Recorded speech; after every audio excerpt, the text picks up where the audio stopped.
Hello, everyone, and welcome to Season 3 of the Rewatch Podcast, presented by the Terrible Video Gamers Club. I'm your host, Tyler Schatz, who thinks he could take the street in a street fight. Joining me in this fine recording session is one Stephen Howard. Mr. God just wants to know where all these action heroes get their clothes from. Like this really nice stuff that you can do kicks and jumps and it doesn't tear in your crotch. I'm just saying. Amanda Howard. Who really hopes that after a harrowing car chase, being shot at, fighting somebody hand to hand, and then climbing a bus out of a cliffside, I can also get up to somebody saying, "You good?" One Nick Castillo. I just got to go to work. All right, and then Mr. Josh Cox. Coming to you live via the latest technology, a 350 megahertz Cat 5e cable. And last, but of course never ever least, one Gary Delaney. Thing about a street fight, the street always wins, especially when the street gets hit with a rocket launcher. Got a point. Okay, yes. All right, ladies and gentlemen, we have returned for the final movie in this season as we wrap up eventually here our Fast and Furious watching with Furious 7. Let's see, the little tagline from IMDb is Deckard Shaw seeks revenge against Dominic Toretto and his family for his comatose brother. The seventh movie in the series was directed by one James Wan, which I had to relook at James Wan's IMDb thing here.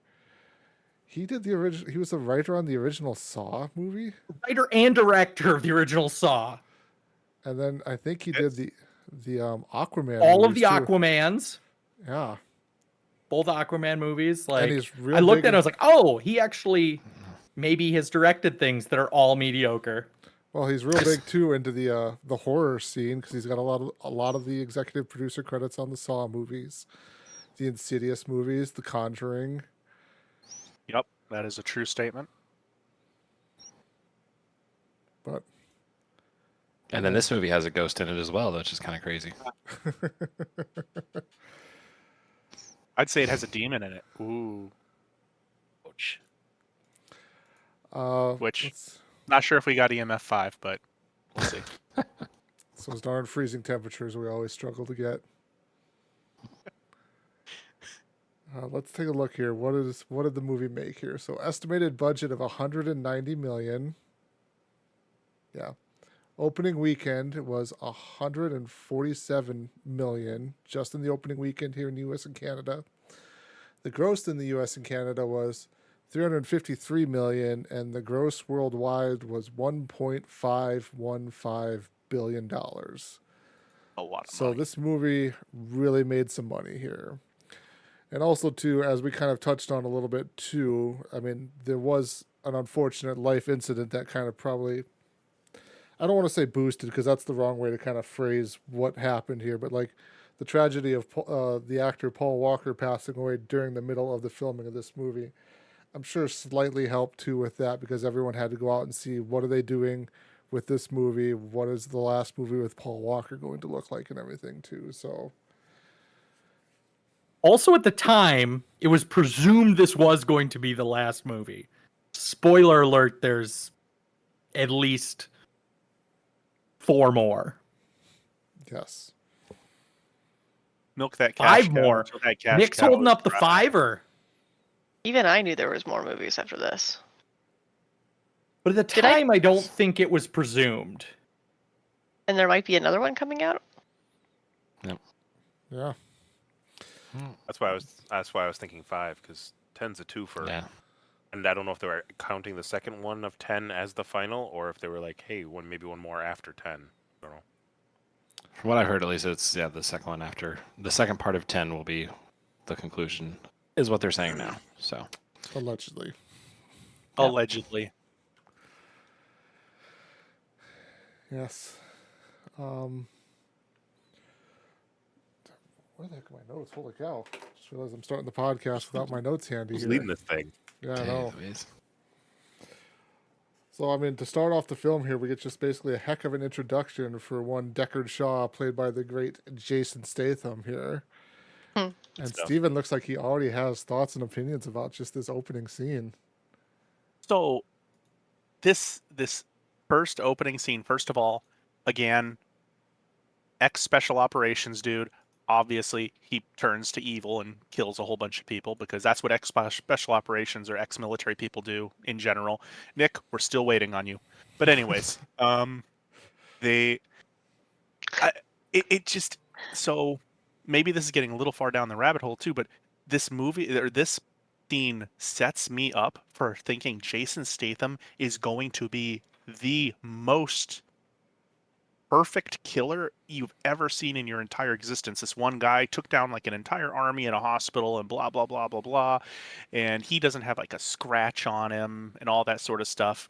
And so I am not a fan of movies doing this, of showing the bad guy the first thing, having done some super hyper incredible feat off camera that there is absolutely no way they're going to be able to match the rest of the movie. And I don't think it matches the rest of the movie. He becomes, I would say, throughout the movie, he starts off at a 10 here, and he just winds down all the way to the end of the movie and his end spot, and he is a 1 at the end.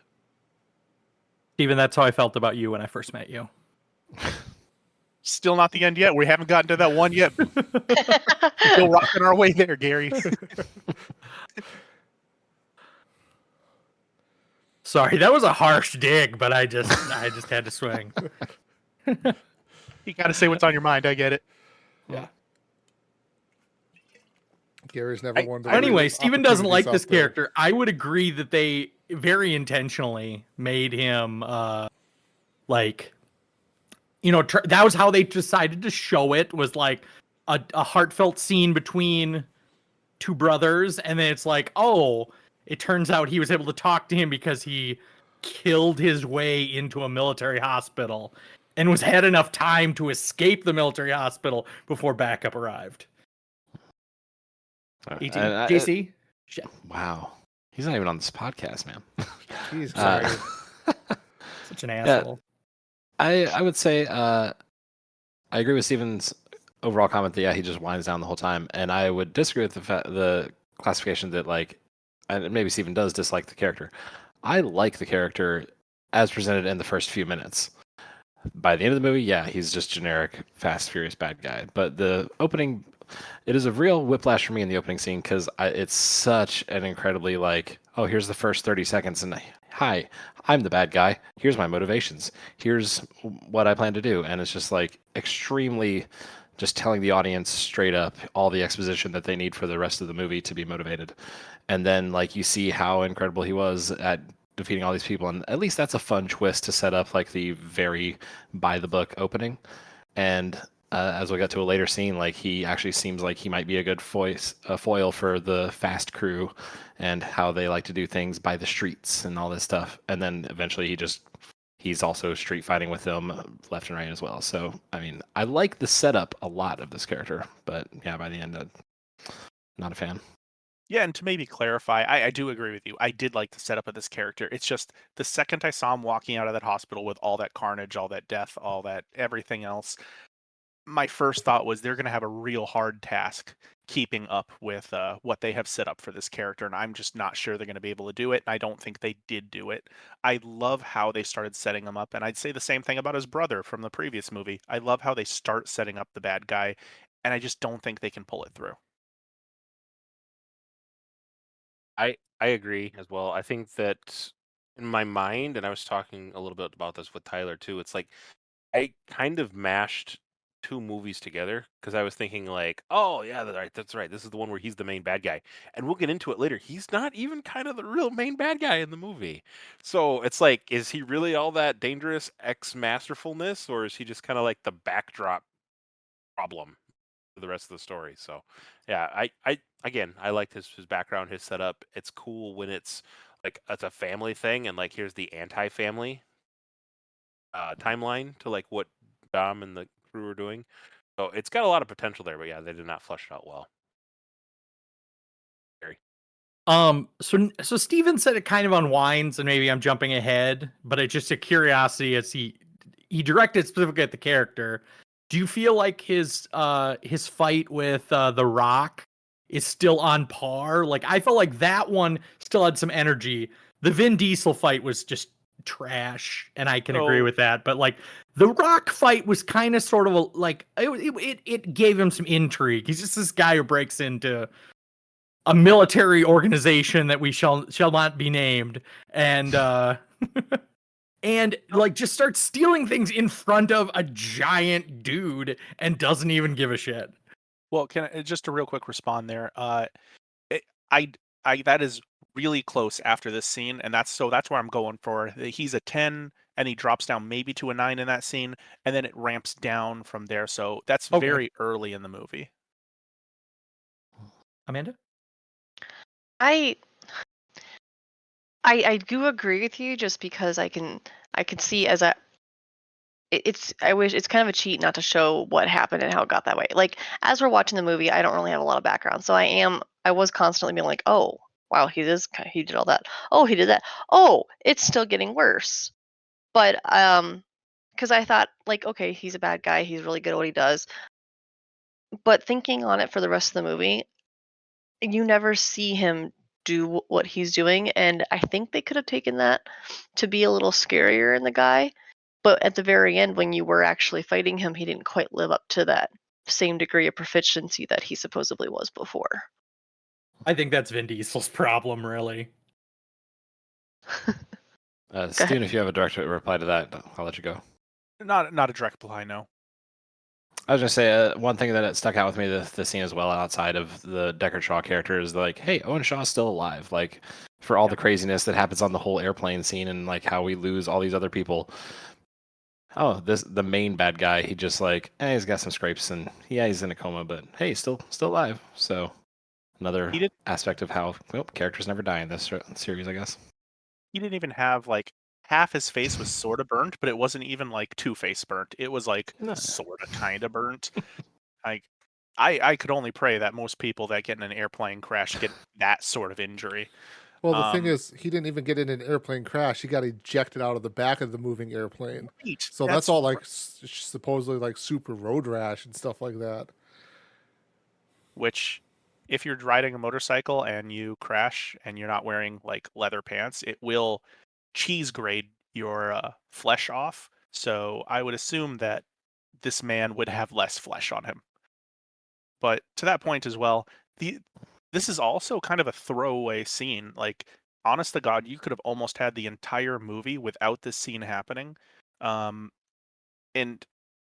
for one of the things that I just kept coming back to was, if they know this is Shaw's brother, like the other Shaw's brother, why don't they go get the other Shaw and use him as some sort of bait or some sort of anything, or go check out the hospital? Or why didn't anyone, when Shaw was attacked, I don't know, communicate to everyone who took him down, hey, there was an attack on this major military hospital where that guy that you captured was? And it seems a little disjointed. Again, it's to set up how awesome Jason Statham is. I get that. But other than that, it's really disjointed from the rest of the movie. So I will add this one little bit here. Reading a little bit more about it on IMDb, I think the scene we all watched is basically, it's a longer version of what is actually in the theatrical part of the movie. Because we all watched, I'm guessing, the extended edition of the movie. Like, it talks about here on IMDb that it's a longer version of the film here, because it's basically, it ends up with the theatrical version of opening of laying the machine gun on Owen's chest before he leaves the hospital. So I guess maybe the part we're talking about probably is still the problem there, like you were mentioning, of like, how does he get into the hospital and cause all this damage? I think the part, I guess I'm kind of disproving my own point here, because the part they talk about here on the IMDb is just the communication that he has with his comatose brother, kind of trying to build that little backstory and relationship between the two of them. But yeah, we move on then in a nice camera flip to Dom and Letty driving in the desert, off to race wars. I get to say race wars again and be totally serious about this. I was watching Full this. circle. I started watching this while Tyler was on talking to me. I go, "Oh my god, it's Race Wars!" It just, Not only that, they invented race wars. We found out.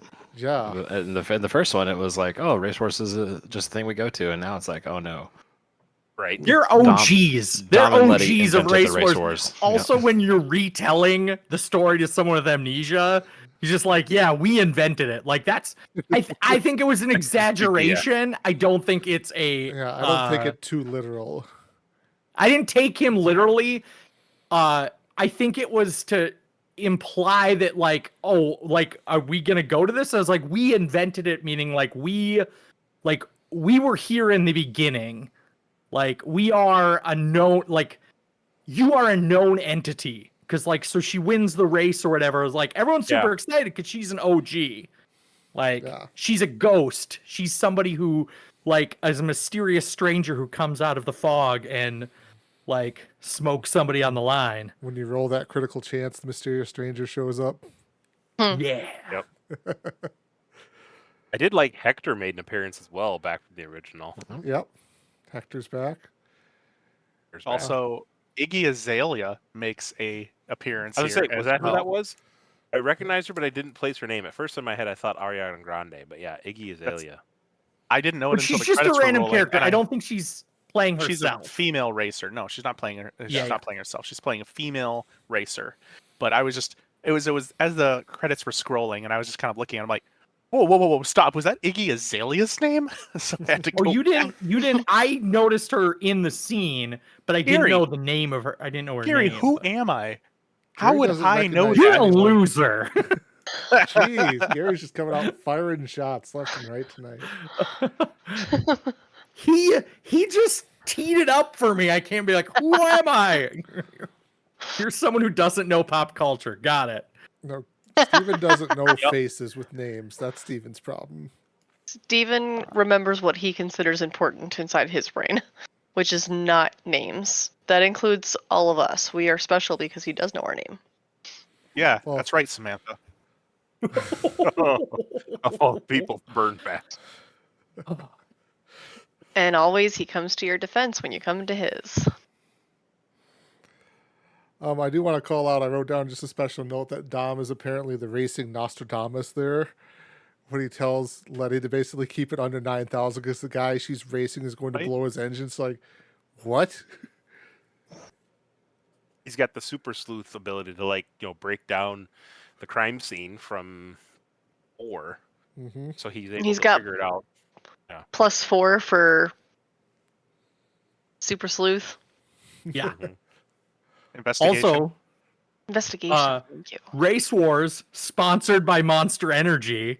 In the behind the scenes, like they had, obviously it's just like background crap going on. They cut, and it's like they have like BMX, like motocross bikes, like jumping ramps, like it's basically a nitro circus sort of thing. Also, I noticed while driving the car, Letty is still wearing sandals, which is, I think, kind of a callback to her evolution of like not wearing combat boots while driving. Steven. Oh gosh, I forgot what I was gonna say. I apologize. Nick. I had the same thought with the sandals. At first, I thought it was the other dude, and then I was like, "No, she's wearing sandals." And I was like, "Is that? I don't know. I'm the safety guy. Is that even plausible? Can you switch gears and hit the clutch Nick, well? with you can sandals?" drive a car barefoot. I Like, don't technically can, but is it easier to do so? I didn't think Okay, it was. this has never occurred to me, but I mean, wear sandals all the time. And for a car, what is... I guess I did not if put your the thought into heel- the scene.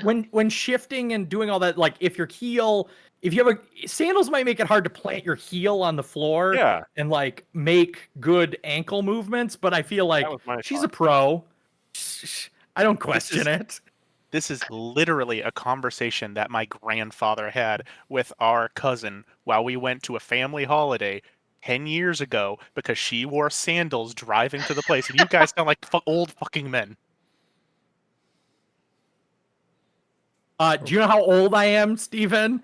I've actually heard this conversation when I was in high school because a classmate had to ask, is it legal to drive in sandals? Because she got into some sort of minor fender bender and the other driver made her feel as if like she was at fault because she was wearing like flip-flops or sandals. Father would have done What that. kind of sandals are people wearing? It. I've never even thought of it when Just getting in regular the car. sandals. Like It's just high regular heels. sandals. High heels are going to affect you more driving than sandals are going to affect you.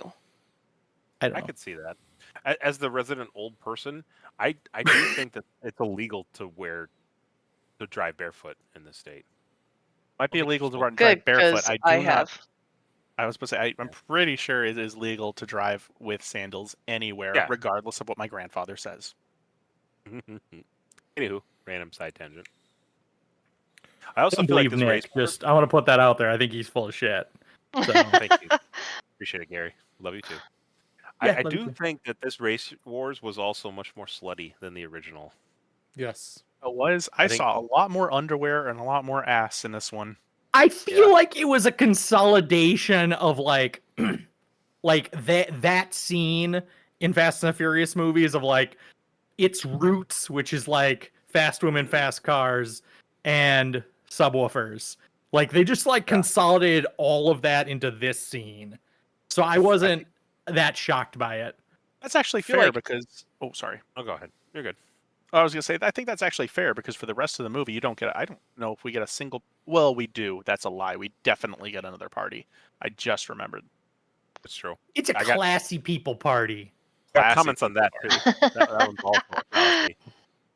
Honestly, though, I think that in the original, I didn't go back and watch number 1, but I feel like at Race Wars in the first one, there is like a wet T-shirt party going on in the background where people are just like dancing or something.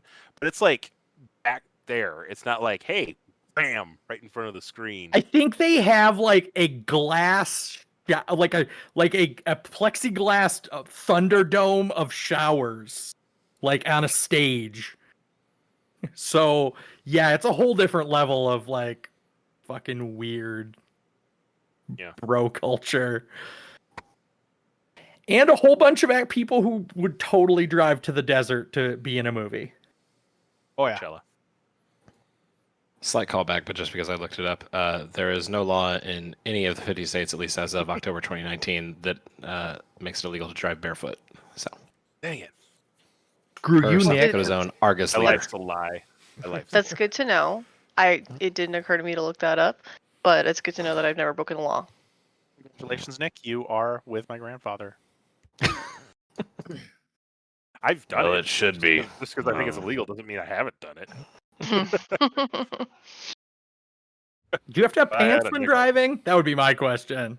I've definitely had a driven without pants. I mean, if you want to burn your nutsack on your seat there, Gary, go for it. He's got AC. He's fine. Yeah. My car He has said no pants. air conditioned seats, so I can get the said no- cool right up in the buns. He said no pants. He could still have underwear. True. Or is Gary freeballing?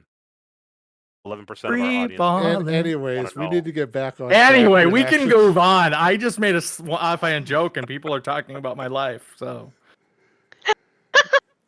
Important questions our viewers our listeners want to know about. Listener wants to Listener. know. Listener. yeah, listener.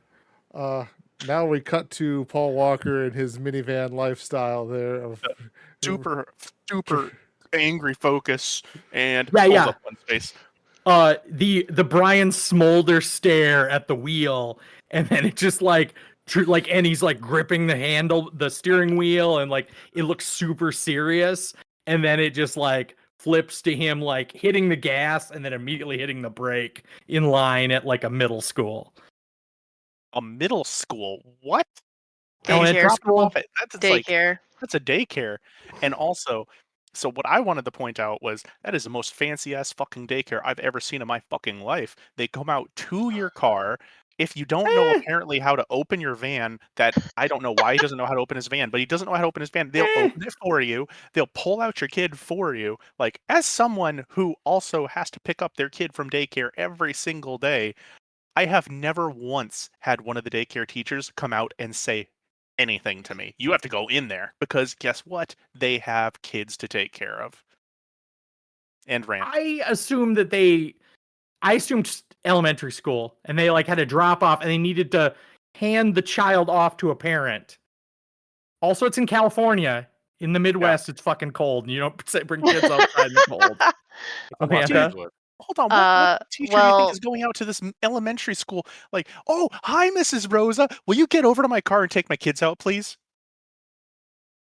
First of all, I don't buy that this guy who can drive like any vehicle can doesn't know exactly what button to open the door. Because if he was in a car chase, he would need to jam that button open to get that door so he could shoot something. The minigun. However, Steve and I both reacted to this scene probably because we were like, what kind of daycare is this? But also I was just pretty sure I know enough about minivans to know that button doesn't work when you're in gear. Like, so you couldn't actually pop the doors open with the button. I think you have to manually crack the handle. Right. Like, I actually did enjoy that. Let us know. I don't own a Send minivan. videos. So I'll give it a shot. Oh, yeah, it's okay. I was like, something tells me Nick owns a minivan too. Indeed, he does. So Nick, next time you're on the highway, just ask one of your children, I don't care which one, if they can crack open the window, crack open the door and slide it all the way open, and then just give us a review. How does it work? Boys, excellent safety advice to give your kids. Yeah. Hey kid, while we're on the interstate, can you crack that door open back there? I can tell you right now that our car it proves that Gary is right, but that's our particular minivan. Well, I just know the automatic buttons won't allow it to open.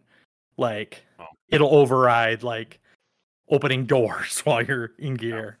Tej will just pull out his phone and then bam. Yeah.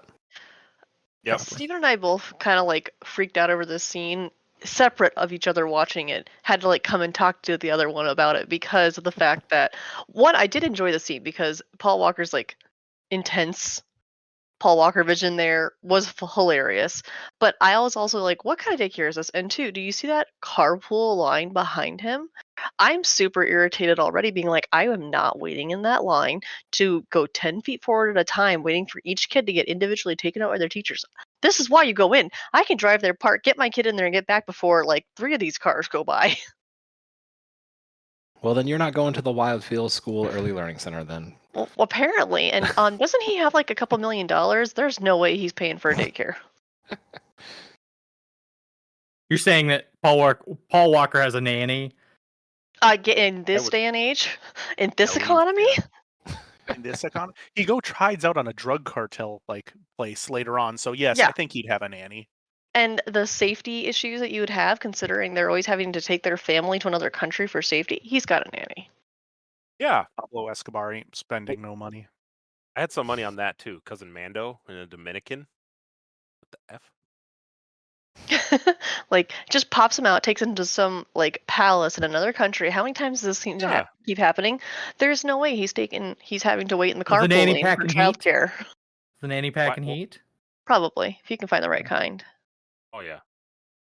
Mando's got his own private security force on his terrace holding Who's Mando? Is Mando ever explained? I had subtitles on when I watched it, and the cousin that Mia visits. A little far forward because we're jumping over multiple scenes. Yeah, I made a joke. I was making a drug cartel joke. Gary asked a question, Steven. I was responding to Gary's question, not going that far forward. We'll get there. Keep your pants on, Gary. Oh, you don't hurt yourself on your as long as you're not in the car. Exactly. Keep your car seat pants on. Topical. So after the Brian scene, we move on to Letty is out in the graveyard staring at her empty grave because she doesn't remember who she is, and she's telling Dom that she needs time away to find herself. Okay, I did have I don't know, this isn't really an intrusive thought, but watching that, if you'd seen that and found your gravestone, would you be freaked out by it, or would you be like, dude, this is my spot. I am reserving this spot. Nothing is buried here, and I will be. I'd give it the middle finger. I'd say, look at that. You missed. I'd have been like, oh, this is a nice spot. This is my spot. See, my name's on it. This is where I want to be. It's a nice graveyard. Like, update that stone, you're good. Look what a nice stone they got. It's true. Not today. Uh, Satan. It could have said Also, something I worse. know It enough could. to know that like gravestones in the Midwest are really effing expensive. So, yeah, that just sounds like a really expensive like piece of land owned. Nick, Gary. Yeah?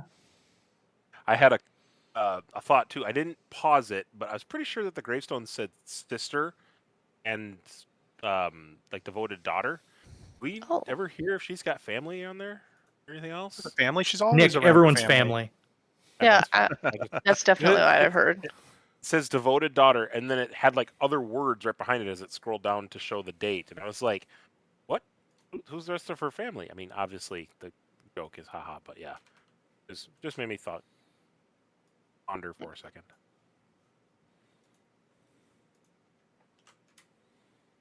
What were your all's thoughts of getting ready to sledgehammer the random grave? That was a nice totally. stone. Sorry, that is totally a Dom response to a problem. Like, It let me is. take a fucking sledgehammer to it. Because then Letty stops him, and I'm like, yeah, that's expensive, man. Like, but then of course she had that like revealing thing of like that, and I was like, oh, that's really sad and deep. And that was kind of it for me. I moved on. Dom's just trying to get rid of her, of anything that happened to her. That's not how it works. I feel like not trying to move ahead, but this was like a B subplot to try to keep the movie moving forward. Like that Letty has no identity. Like in the deleted scenes, I think there was better explanations for her discovering herself, but that's just my opinion. Steven? Personally, I'd say it was a C subplot. It wasn't even the B subplot. We'll get to a B subplot later on. This was not that. This was below the B It has a subplot. big reveal in the end and like an Really? No, emotional. it doesn't. When we get to that point, we'll take a poll Yeah. as to whether or not it was supposed to be an emotionally driven point. Anyway, I feel like right then, just being able to see Gary's face, I could see him be like making the decision. I'm not going to be an asshole to Steven quite yet. We'll get there later. not yet. I've already Yes. called him out on two things. Like I was taking Yet. harsh picks at him already, and I was just like, he has the right to his opinion. He's wrong a lot, but he has the right. Well, thank you for sparing my opinion, Gary. Yes, until the end of the conversation. Then we're bringing it back up. Yeah. I'm going to make a note in my notes. Steven's wrong. So then after the graveyard, we cut to Hobbs in the DSS office there, and he is looking, I think, bigger than he was in 6. Still covered in baby oil, though, because he's got to be shining there. I love The Rock in his movies. He's fantastic. And bright like a diamond. What? But you got to shine Shine bright, bright like a diamond. Ah, Shine bright like a diamond. But yeah, no, he's just closing huge. out his case. He was huge. He had, well, actually, I would say that he's less huge. I would say that because you get a side view of him later on when he's down on the ground, and I'm just saying his pecs don't look as peckish as they were. That's because they're kind of tilted in a little bit there. They're not full display, broadside, everything for you. Yeah, he wasn't flexing, Steven. Give him a break. He can still crush you. I don't think that's up for discussion there. I mean, that's just a true No. statement there.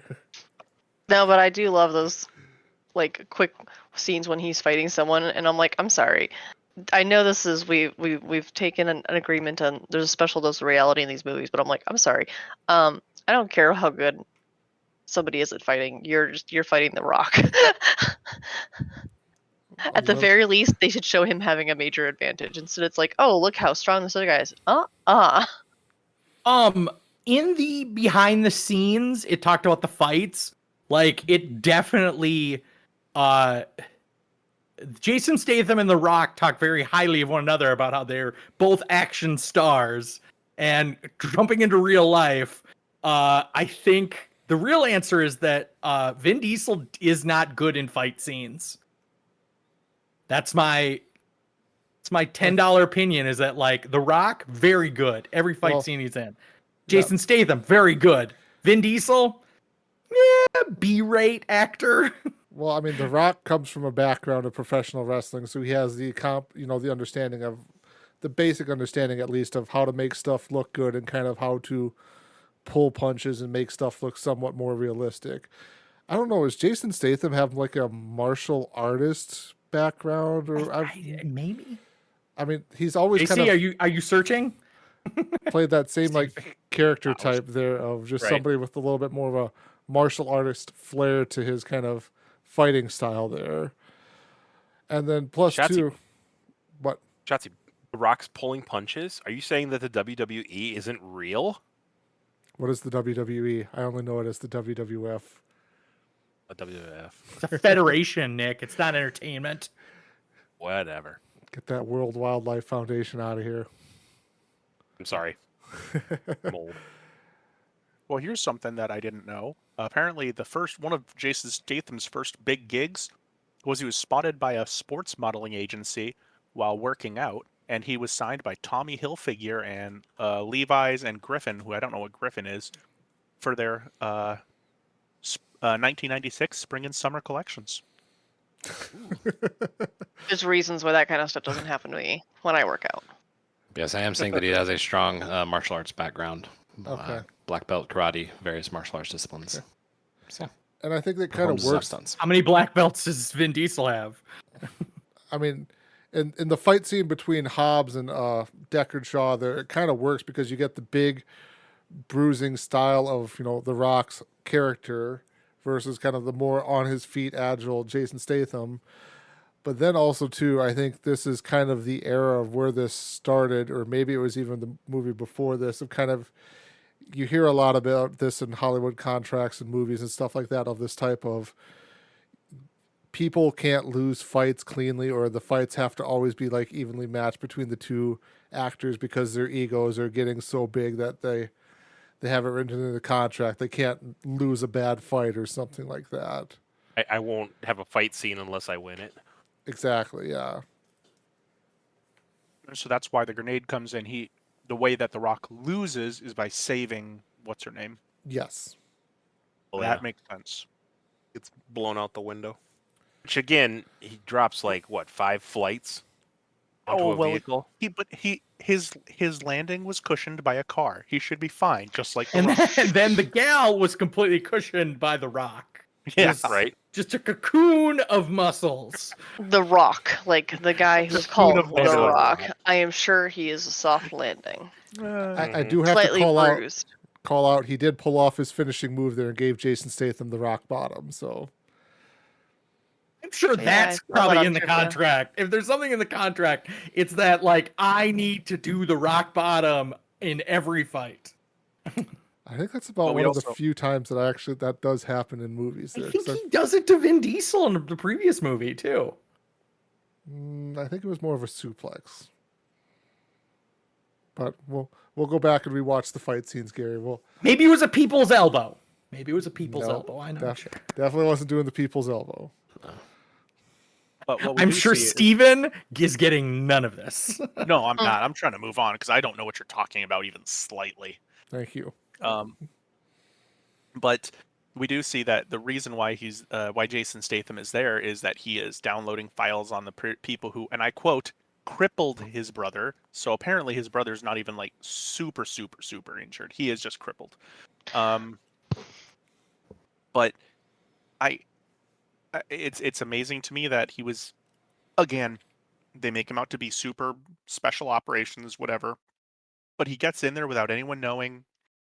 He's just sitting there at the computer when The Rock comes back and apparently gets all his information that he needs when, The Rock couldn't have been out of his office for more than 5 minutes? But during that entire time, he was able to download all the necessary relevant files on Han specifically is shown, but the Fast and Furious crew.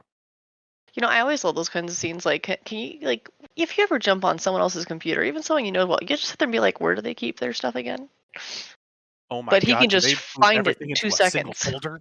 Like, so how do what's their organization plan? Do they have like how do they organize their folders? I mean, everyone does this differently, but it's amazing how those master like hackers or assassins or whatever can always find it like that. And I'm like, what did you do? Use the search bar and type people I want to kill?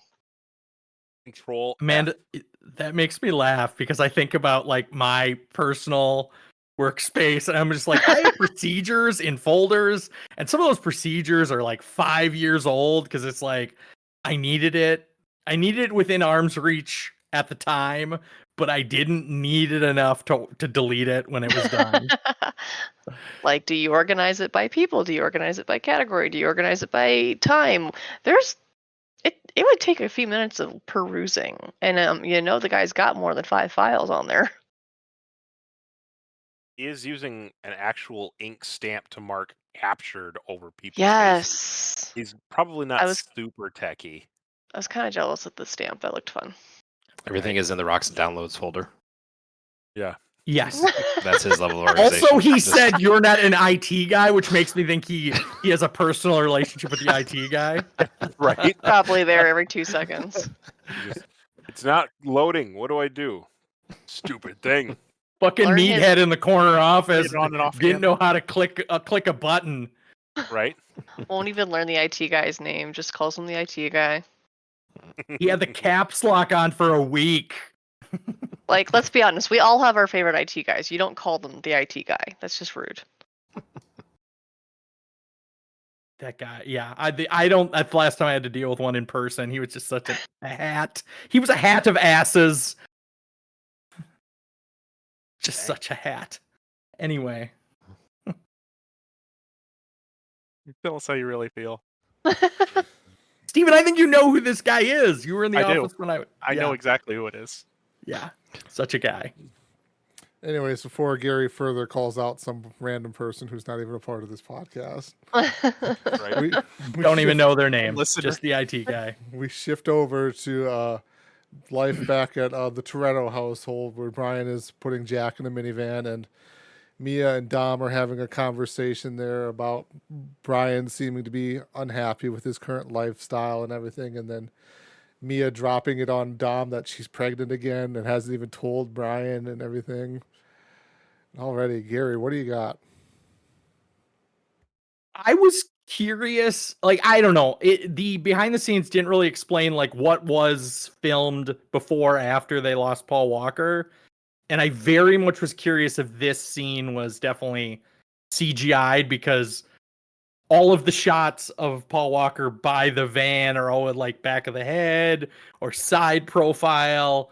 And I think in one of the behind the scene conversation, I think the Jordana Brewster talks about being back at that house and how it might be the last time they're back at the house.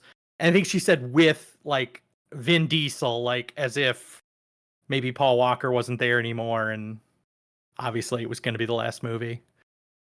JC? Yeah, I don't have any specific insight to the scenes, but I did remember seeing the because of the death, like a lot of the production around it got delayed as well. So I noticed, especially later scenes in the movie, that it's like the whole crew's quote unquote together, but then it's always these two people in a shot together, and these two people in a shot together, and then these three people in a shot together, and it's never the group together for some of those later moments. But yeah, it wouldn't surprise me if this is one of those as well.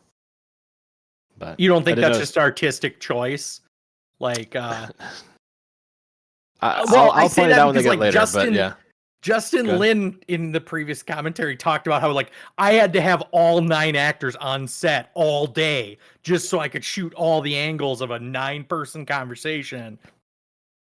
Yeah, I mean, maybe it was just pure logistics on that point, but I feel like if you're going to have your Avengers Assemble moment of like, oh, the team's all here to watch the fight, you're not going to have like, okay, and then we cut to this angle with just 2, and then we cut to this angle with just 2. Like, specifically like the very final scenes with like Dom, potentially everyone crowding around Dom. You don't see everybody crowd around Dom. Is I kind of guess what that's I'm going fair. at. I didn't even think about that. Like, Yeah. So anyway, one of the things I noticed in this scene back at 13:27 is whenever Mia drops her hint, he's like, "Hey, give him time. He'll get used to it. How about 9 months? That's not how pregnancy. Like you'd have less time than 9 months before you figure it out. So it's just one of those Since things that caught you me know, so it's definitely right. Yeah. Not just that, but later on, she lets him know that it's going to be a girl. Right, So I she know already that. knows I thought that too. gender too. Which that is a 20 little 20 while. weeks. 20 weeks. There you go. Right. yeah. apparently These are she's things that She has fucking ripped abs, guys. We don't even know because she just has such ripped abs. Right. He's gonna be a one of dad those. again. One of those. Really, you look really good. Well, we're adopting, so There you go. he just doesn't know. The process ends in 9 months. It's good. It's gonna be a girl. We've got the paperwork, but yeah. Exactly.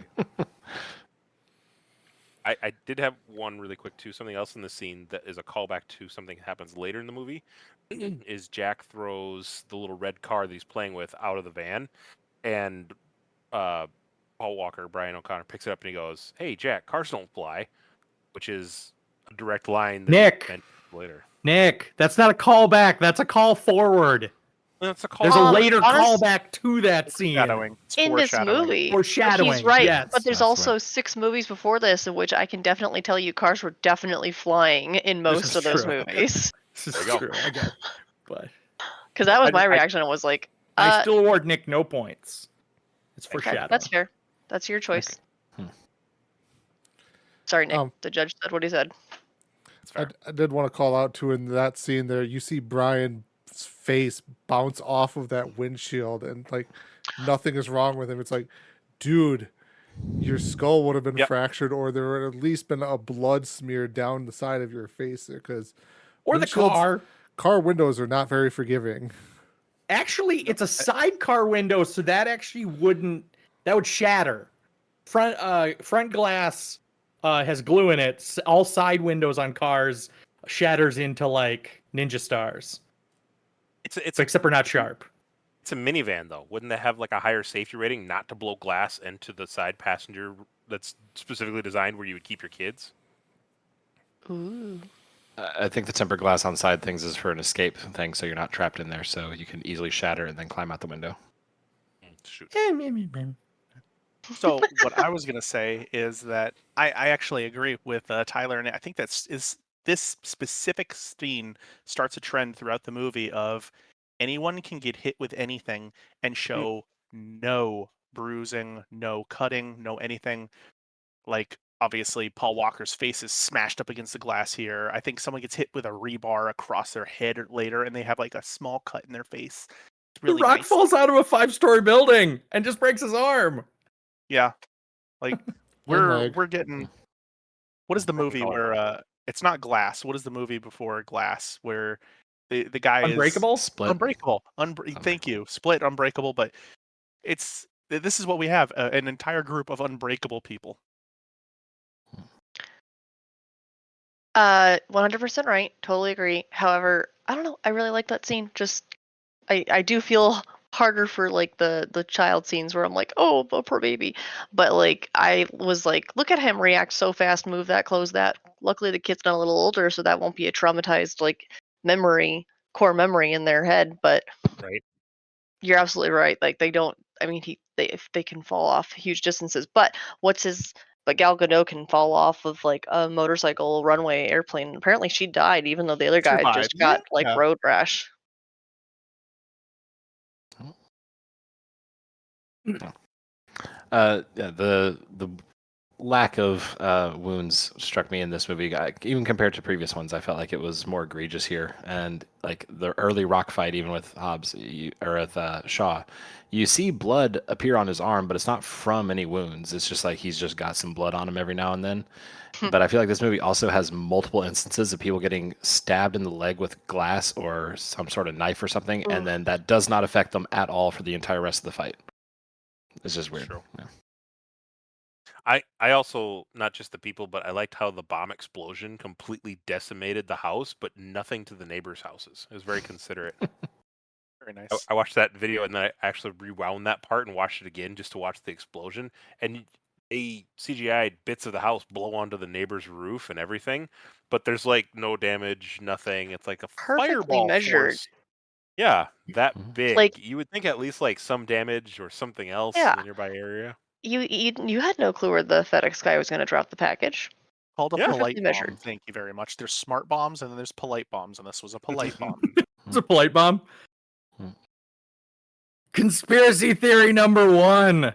Apparently, Jason Statham bought a bomb in Japan, mailed it to California, and at no point did it explode in transit, and at no point after 9/11 did anyone find this bomb. Right. I'm sure Customs is notorious for not caring about that kind of stuff. You can do it. Yes. Yeah. It's And just you being know polite. it's from Japan because it has lots of like Japanese labels on the side of the box. That's like, true. why not just mail something from California? Like, he probably knows a guy in California, but he gotta outsource to Japan. Just buy American. That's all I'm saying. Buy your bombs in America. JC. I say clearly, I am not one to compare my life to Dom Toretto because I would have a package on the porch and that thing is going to get opened immediately. This is, Right. that they just let it sit there as like, I'll check this out later. A mysterious package shows up from my friend in Japan. Also a large That's package. it. Like people gonna steal that. It's huge. And this is before Ring doorbells and all, so that's Yeah. just getting pirated easy. Like then see, I'm the opposite. I'll bring the package in, but it might sit there for 3 days before I get around to it. This is that one random house with all the like really fancy vehicles and bright colored turbocharged things that pop up. And this big box on the front porch that's from Japan. I'm sure that's not really expensive. I'll just leave it there for my buddy. Yeah, and this also plays into my thing about Shaw and about how he becomes less serious as the movie goes on as well. Because in the sign, why would you just kill Han, write out kill Han, don't give him any warning, and then call the Rock and or the Rock, I'm sorry, call Vin Dom. Diesel and tell him, hey, by the way, we're coming to get you. You're about to know me. Just blow up the bomb, dude. It's about vengeance. It's about vengeance, Steven. Vengeance He has to know style. who got him. It's about sending a message. It's about giving them a little bit of pain like they inflicted upon your brother before you finally finish them off. That assassin lives his life a quarter mile at a time too. He just doesn't say it. I feel like you want to send a message. Blow up the indestructible charger. I do also like that cell service from the other side of the world where he's like, you're about to. Did you blow up yet? No. Damn it. One second. It must be. I need a Hold better on. signal. Hang on. I gotta get to a taller building. And his I mean, we've all gotten packages delivered. Getting them delivered on time, unless you're paying for some pretty Yeah, is this before the age of delivered confirmation? Like, Yeah. like you're taking pretty good chance that your package appeared in the same hour that you're calling. Well, it had to even be there early too because it was sitting outside when they walked outside of the house and everything too. They just didn't even notice it. You don't know me. You're about to. Click. And then Dom just watches the UPS truck down the street just explode into flames. There's been a delay on your package. We'll estimate a new time. We need to also, like, reschedule your how package heavy is for the that box following gotta day. be? And we've all had packages misdelivered to our neighbors. Like, what if this one was with the next house over? Also, I just imagine how heavy that freaking box is. Like, what are the chances the guy's gonna need a hand truck to get up like five steps? Like, ka-chunk, ka-chunk, ka-chunk, ka-chunk, ka-chunk. Yeah, I didn't think those steps looked very safe for that kind of lifting. It looked like a 2-person lift. Team lift. Team left. That's a very nice way to end that. Then we move on to Dom visiting Hobbs in the hospital there, and I'd like to call out that Hobbs is watching the old Incredible Hulk show on TV. That was just a weird choice. So Paramount, Later on- Universal. yeah. What I was gonna say is later on when they show Hobbs in the hospital again and he's watching TV again, he's watching a football. We don't know exactly what it is. It is the old Redskins versus I'm pretty. Nope. Yes, it is. No, it's Yes, not. it is. It's not the Washington Redskins. Who is it? It's the Miami Hurricane because it is number 94 because Dwayne Johnson used to play football briefly for the Miami Hurricanes there, and that is him making the tackle there. And they're just playing on the field. Sure, they might be playing on the field there or whatever, but yeah, that's what the clip is Okay. from. Because Really? yep, Because they're definitely on. They're definitely on. What is it? FedEx Field? Is that what it is? But they're definitely on the old Redskins field. 100%. That's cool. I have to go back and look at that. So he's watching himself. Are we doing time travel conspiracy theories yet? Let's let's Now not. we've got it. Let's not. But what I was going Alternative to say is that universes where, The Rock is good at football? I don't know. Is the Well, Rock what a I was clone gonna of say is that- himself? Oh, is it the Maybe he's a FSU Seminoles? twin. Or a time clone. Oh, it goodness. could be. They might have been playing at a bowl game or something. I don't know. But Things that I- Stephen notices. I know. I like I- how the rest of us are going with this. And Steven and Tyler like, nope, we are not. We are not humoring I this. was looking up the entire thing. I was looking up what the numbers for like the Washington Redskins left tackles were, and they've only had one left tackle in the last how many years that has played that with the number 76, and it wasn't them. And so I went really far into this, guys. So it's really Goodness. upsetting for me just to hear, oh, it's just a college football team. Just a And college so football team. casually, Tyler's like, nope, I already know exactly what happened. Upset by it. Did you just know that one, Tyler? Did you read it somewhere? I'm sure I read it or heard about it somewhere a long time ago, but like it's just something that's stuck with me. That's cool. I, in that scene, also did a little digging. That is not The Rock's actual daughter. Yeah, she reappears I in think so. a different movie, and I think there's a different daughter that's in the Hobbs and Shaw movie. Different girl plays his daughter, but yes, not his real daughter. I mean, they never do, right? You never actually. I assumed have, they were. unless Yeah, I you assumed they were are- actors. I Unless think you're it's- Will yeah, Smith. That's true. right. Also, Jack yeah, his is kids not turned Paul out Walker's so actual well. kid. Like that's Father of the Year material. What'd you say, JC? So Jack is not actually Paul Walker or Jordana Brewster's kid. So What? yeah, I know. This is upsetting to me. I'm not sure we can. I'm Not not sure their we can proceed. child together. They didn't really commit to the roles and have a child together. That's what you Truman do, Show. right? Like if you're married to somebody on screen, you have to have a kid with them. Otherwise, Right. the movie's not accurate. I mean, that's how Goldie Hawn and Kurt Russell made so many babies. That's what the director behind the old McDonald's told us when he had a camera on me and my partner. You have to commit to the role. Anyway, actually, that's not even true because Goldie Hawn had a baby with Rock Hudson.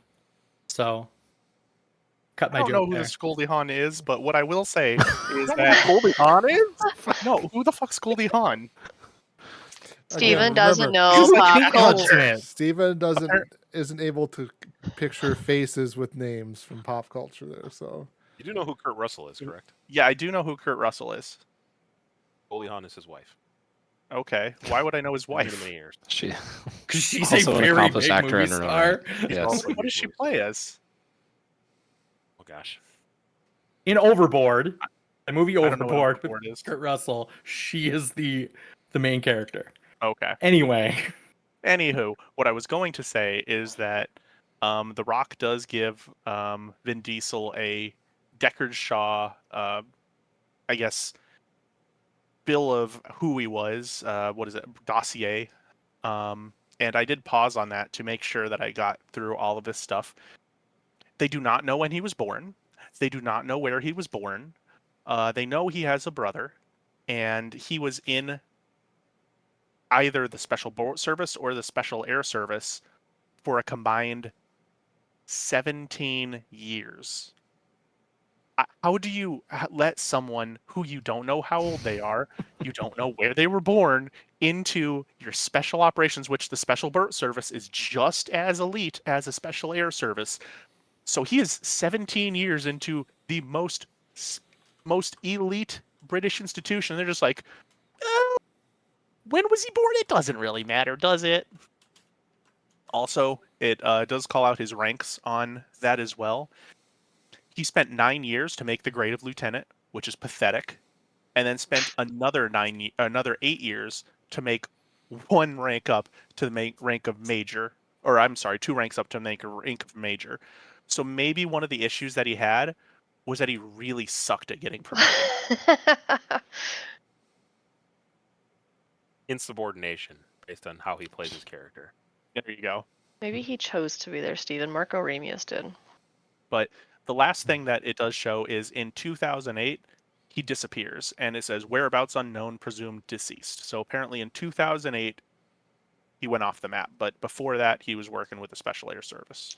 I like the presumed deceased, like as if the British intelligence would be cool with, like, oh man, our elite You don't even know when he was assassin. born. You think they're going to be able to figure out that he's dead? Okay, a person watching the movie can be like, oh, the elite assassin is gone. I'm sure he's dead.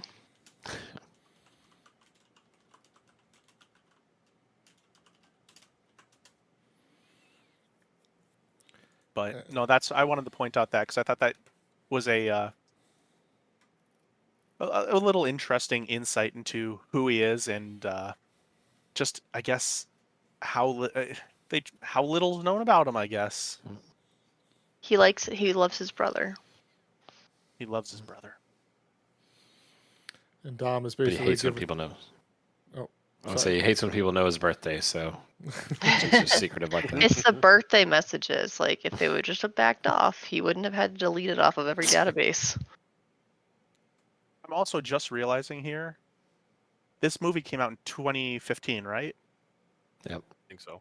He would have been 45 according to his approximate date of birth in this thing. So this is a 45-year-old doing all this shit. What's wrong with a He was born in 45-year-old, Steven? 1970. I don't know, oldie person. What is wrong with it? Nick, can you tell us? Shh. Trying to keep my mouth closed. I'm only 40, 41. 1 foot. So in I the grave. expect you to go toe to toe with The Rock here soon. Then I'm not scarred.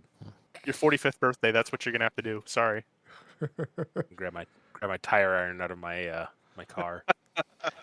Oh, to toe. Street fight. Yeah. Street This is gonna fight. be a street fight. And Hobbs basically gives Dom the unofficial "go get him" kind of talk there. Don't miss. On the rewatch, he's just like, officially, don't do anything, and he's like, I'm not gonna do that.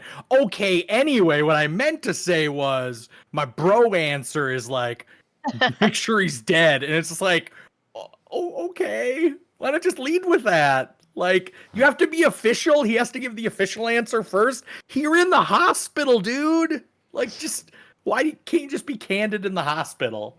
Like, anyway. But then, yeah, we move on to the scene of basically Mia and Jack being kept in the Dominican Republic at this guy's house that is an old friend of Dom, apparently. And I want Mando. to call out too, just there's a nice rotating camera phone chat going on there. The camera is just spinning around Dom and Mia there basically as it cuts back and forth to them each talking to one another. I just want to know again, and this is where we can get into. I believe this man's a drug dealer. This man is a drug dealer. He has El Chapo on his speed dial. I think he was related to them. Something tells me at one point I heard, "Yeah, we're here with your cousin." Again, I had subtitles, so when the dude started speaking, it said Mando in front of his name. So, I don't know if there's like a Fast and Furious wiki verse that you could look it up. He's a very small bit character in Here this on movie. fastandfurious.fandom.com, Dominic and Han managed to purchase a bank vault in Fast 5, and Mando is able to have it delivered to their safe house under 2 days. So I don't know if that's just purely based off of what they say in Fury 7. I can't recall if he was actually mentioned in Fast 5 directly. But I don't think so. But yeah, that was something that you brought up. It's like, I got them a bank vault in 2 days. Literally, that was his whole backstory. That's his claim to fame, is he got the bank vault in 2 days. And I also like that we are adding super traits into different people as well, because now Paul Walker is going to become a super sleuth as well out of the garage. He is going to do all this detective work and become the new Tej.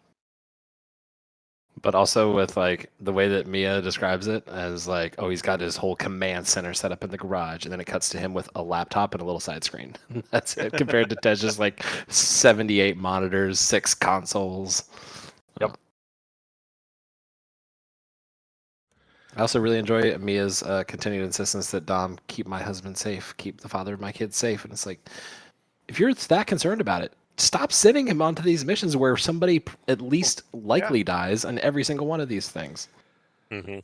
I will say too, this movie feels like it kind of played around with that trope of like they keep talking this character and relationship up so much, like they're gonna die at the end of the film then or whatever.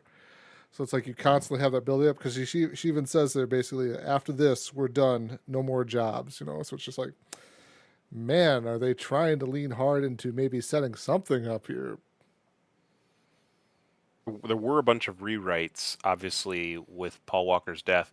Maybe they were going to write him that his character dies at the end of this, but then when it happened in real life, they're like, ooh, that's too on the nose, and they had to change it?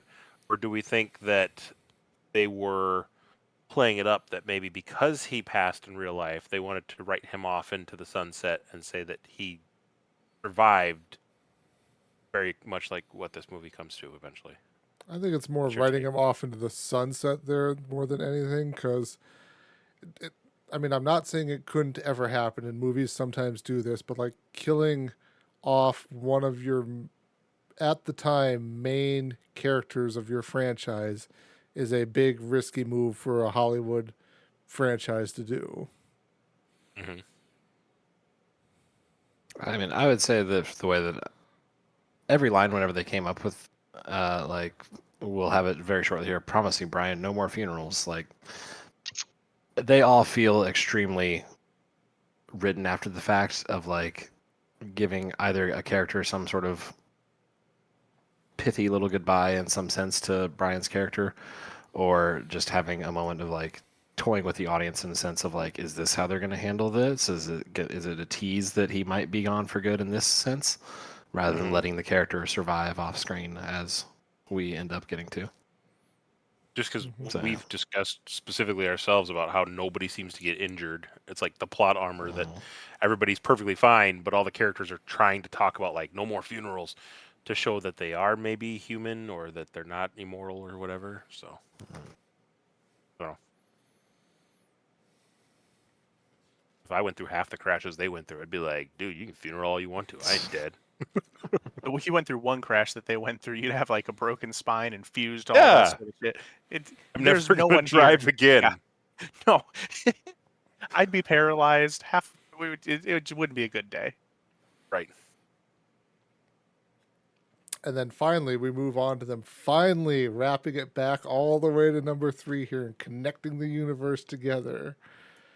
Where we cut to Lucas Dom Black. in Tokyo and Lucas Black looking a whole lot older than he was in 3. God, well, and it's so much more noticeable because they show him first. I do think he looks so much older. They show him first from the original movie, and then they cut to him nowadays, and I think they try, but yeah, he looks older. He looks older. He doesn't look like the quarterback that I remember playing on Friday Night Lights anymore. So just for reference here real quickly too, Fast and the Furious Tokyo Drift was 2006. Furious 7 was 2015. 9 years later. It's late there. Go ahead, Gary. Some of those trans-Pacific flights, they just take a long time. Gary, did you have something there? Oh, I just was gonna ask, like, it for sure was like just the same scene at the end of the. I like on the second watch, I was like, God, I don't even think they like refilmed it. Like, it is literally just a cut and paste. They threw that whole scene just from the other movie. Yep. I mean, really quick, if you want to talk about people who have probably changed, I would be really shocked to see if they tried to put like little Bow Wow in that scene from when He's he just was Bow Wow like now, 12, Nick. from Bow Wow from when he was like 12 to like 9 years later. The dude would look 30. Dude probably Go was ahead, 30. Andy. Yeah. I would say honestly, while Lucas Black did look older, the person that really struck me about how much older they looked here was Dom. Like Vin Diesel, for something about this scene, I had to Google like how old was Vin Diesel in 2013 whenever this was primarily being recorded, and he was 46 at that point, and it's like this is that not right? No, I was just gonna say you think he looks old in this scene. I thought he looked old. He looked. I mean, from then on, I couldn't not He see looked it. like he had some mileage on the tires this entire movie. Like side profiles. I've got a dad bod. I accept it. But he had he didn't look as cut as he did in previous movies. I don't know. Is he even shirtless in this movie?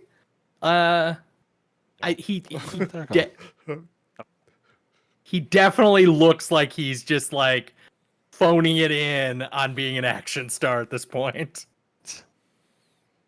Honestly, when you reach a certain age, it's impossible to keep that body going without like you look at Arnold Schwarzenegger even nowadays, and Arnold's really old now, but he's trying as hard as he can, and he still looks like an old man because that's just what happens to the human body. Father but at the same time, we were saying, but also like Vin Diesel, we gave him like, oh, he doesn't have like much of a background in martial arts, and oh yeah, he's getting older, but like he's a millionaire movie star at this point just from Fast. Like if he wanted to do these things and like improve his fighting skills and look to be in better shape, he could do that. At some point, it's just like he is just phoning it in. It feels like. We were talking about a nanny earlier. Like you can just hire a nanny to keep you eating right and working out every day. Like now, Vin Diesel. Now, Vin Diesel. You only get carrots.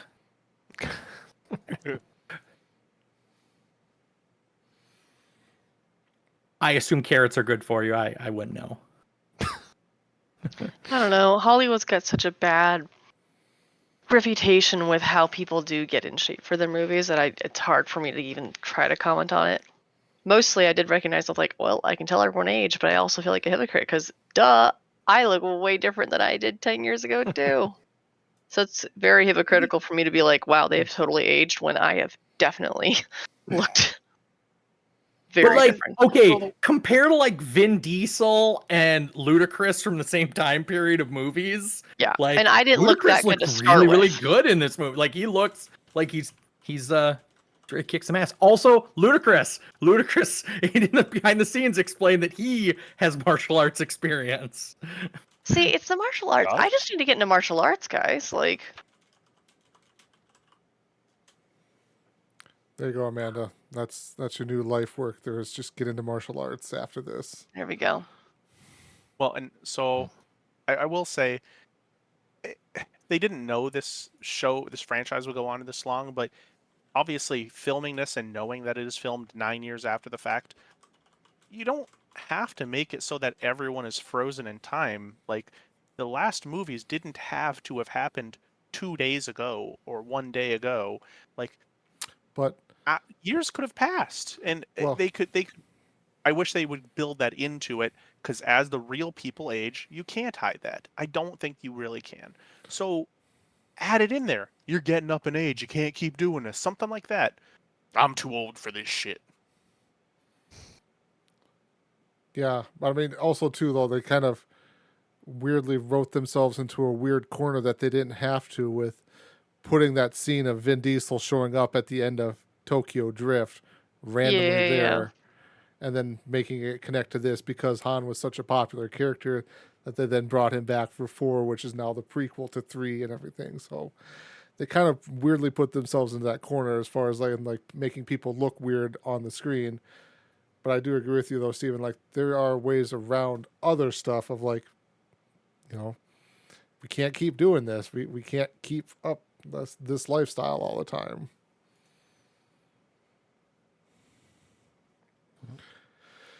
And then we move on. They should make some.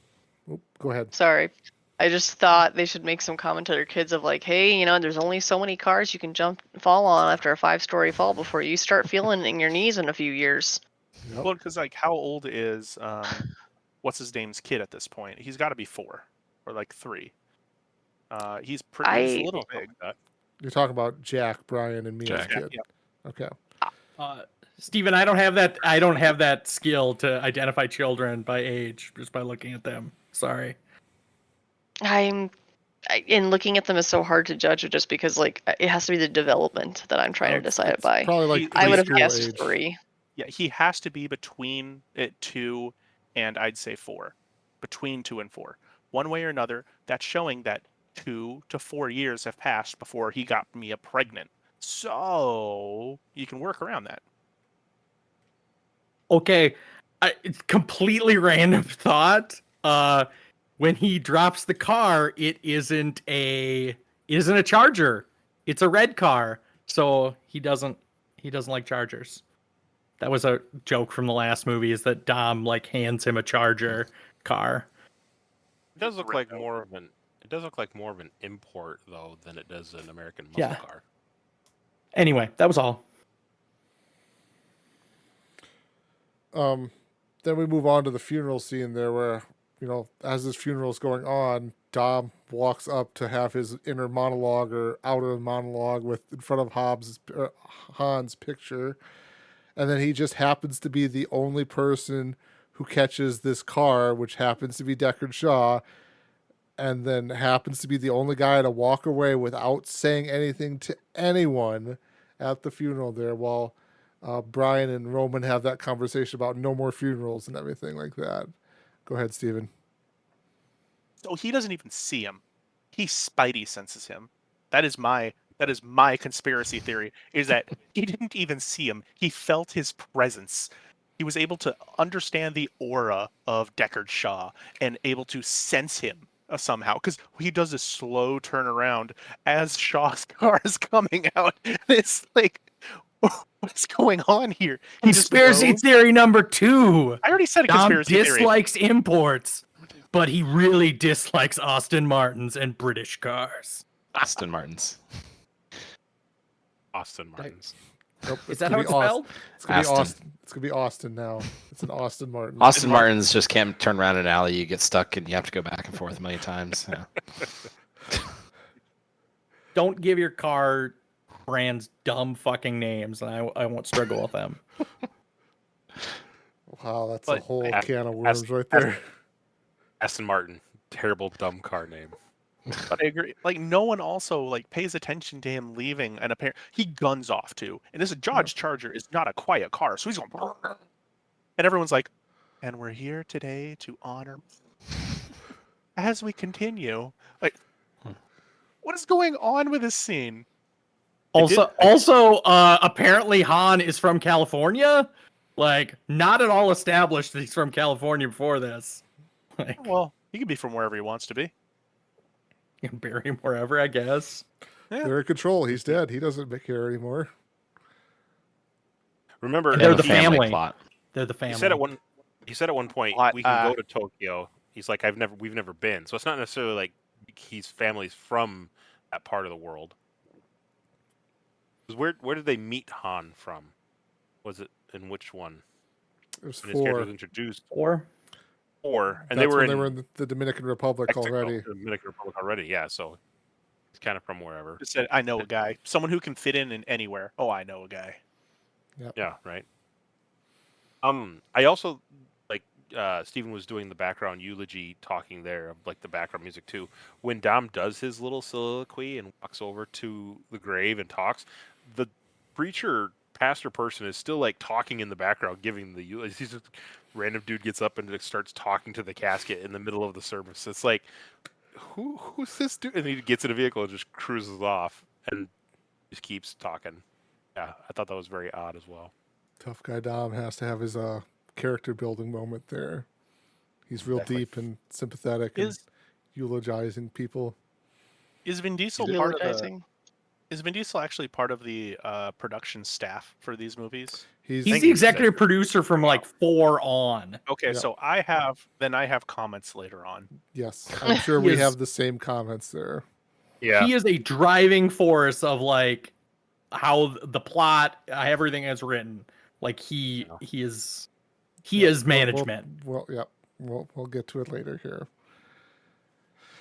Because then So he catches Deckard Shaw. Yep, he catches Deckard Shaw in this weird tunnel complex thing under Why the do they city always have of, giant fans sitting over them when you get to these things so that they're slowly spinning? Like, and I have never seen anywhere in the United States, anywhere. I've been all over the United States, never seen one place with these fans. So I want to know where And- they are. like he's not really underground either, where you would need a giant fan like that, really, because it shows him just driving under an overpass there, and maybe overpasses don't are have extremely different in LA and stuff like that. They don't have giant overpasses in southern Los Angeles that just circulate the hot air.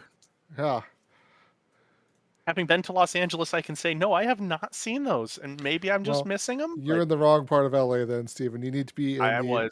Sorry. the other parts of LA. You gotta go to the streets. You know? Yes. Streets. The Los Angeles streets that are notorious for having no other vehicles on the road when you can square off with another vehicle and just sit So- there in silence and quiet for 5 minutes with no Have other you- vehicles going by. Dumb chicken Just- thing. And Yeah, right. And then in the scene here too, like I'm watching it after they crash into each other, there's a building in the background with a display on it. So I don't know if it's like reflecting down onto this building that's down there, whatever. It's like, where are they that they can be in this type of a situation? I have that exact thing pulled up right now. It is an office building off to the right with giant glass windows all over it. And there's like cars parked off to the side here as well. Like this is what the fuck is this? I'm cussing a lot. I'm sorry. What is this?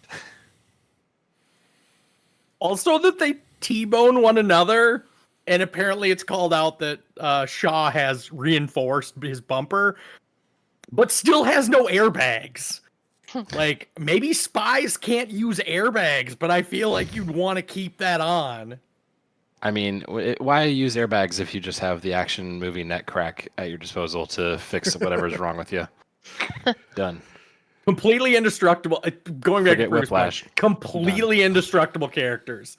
Like, Yeah. Well, he just Dom's Yeah, vehicle actually. 100% does have airbags. No. 'Cause- And it's Yeah, not reinforced at all too. So Dom takes the worst of it, and he kind of looks like he's hurt when he's crawling out there and stuff. But then of course he does the neck crack, arm crack, shoulder crack, whatever, and he's fine. He would go flying through the windshield. Yeah, because I'm sure he was totally wearing a seatbelt and stuff like that. Well, and this I'm sets sure he up actually probably has a 5-point harness, but Steven? No, this sets up another point for me, and this is again about Deckard Shaw. And this is the first thing where Deckard Shaw has a reinforced car, and he says specifically, I'm not playing your rules here. I'm not playing all this other stuff. He brings out a gun because, Dom wants to go with a sledgehammer, so he brings out a gun. I think that would be much more effective if instead of saying something, he just pulled out the gun and shot Dom in the arm or something, and just like, this is how it's going to be. Or something to that extent, but this is also he is showing that he's not playing by what the standard stereotypical rule book has been going for or going past these last 6 movies. He's going to be more brutal. He's going to prepare to go in and play chicken. Obviously, we've had a couple scenes where they play chicken and someone, the bad guy, always swerves off at the last moment. He's not going to be that guy. And then again, later on in the movie, he kind of becomes that guy. So. Especially his introduction where he shoots a whole building full of security guards and then just like literally the only person he doesn't kill is the nurses and the nursing staff. And then he walks back out, but in a one-on-one confrontation with the one person he wants to find, he doesn't just shoot first. Yes, that's just like. Yeah. I even had. Go ahead. Oh, I was just going to say, personally, I find those sorts of enemies a lot more terrifying as well. The ones that they're not going to exposit all over you. They're just going to walk out and they're going to shoot you. That's their job. They're gone. So sorry. No, yeah. It's the same thing where, like, if he wasn't playing by the games and not partaking in street fights, that is a much scarier villain to me. If, at the funeral scene, all of a sudden, like, this car rolls up and suddenly sniper fire rings out or something, like, holy shit. All right, nothing is sacred to this guy. He's really going for blood here. Especially from a horror movie director. Yeah, like, right. you could have totally made this, like, super scary. Yeah, Like, there's so many like different ways, but instead he just turns into like a almost comic book villain at some point. Could have been a where he just- Phantom of the Opera just wearing like a mask the entire time. Have a third act reveal that it's like someone completely different, and Jason Statham's not in the entire movie.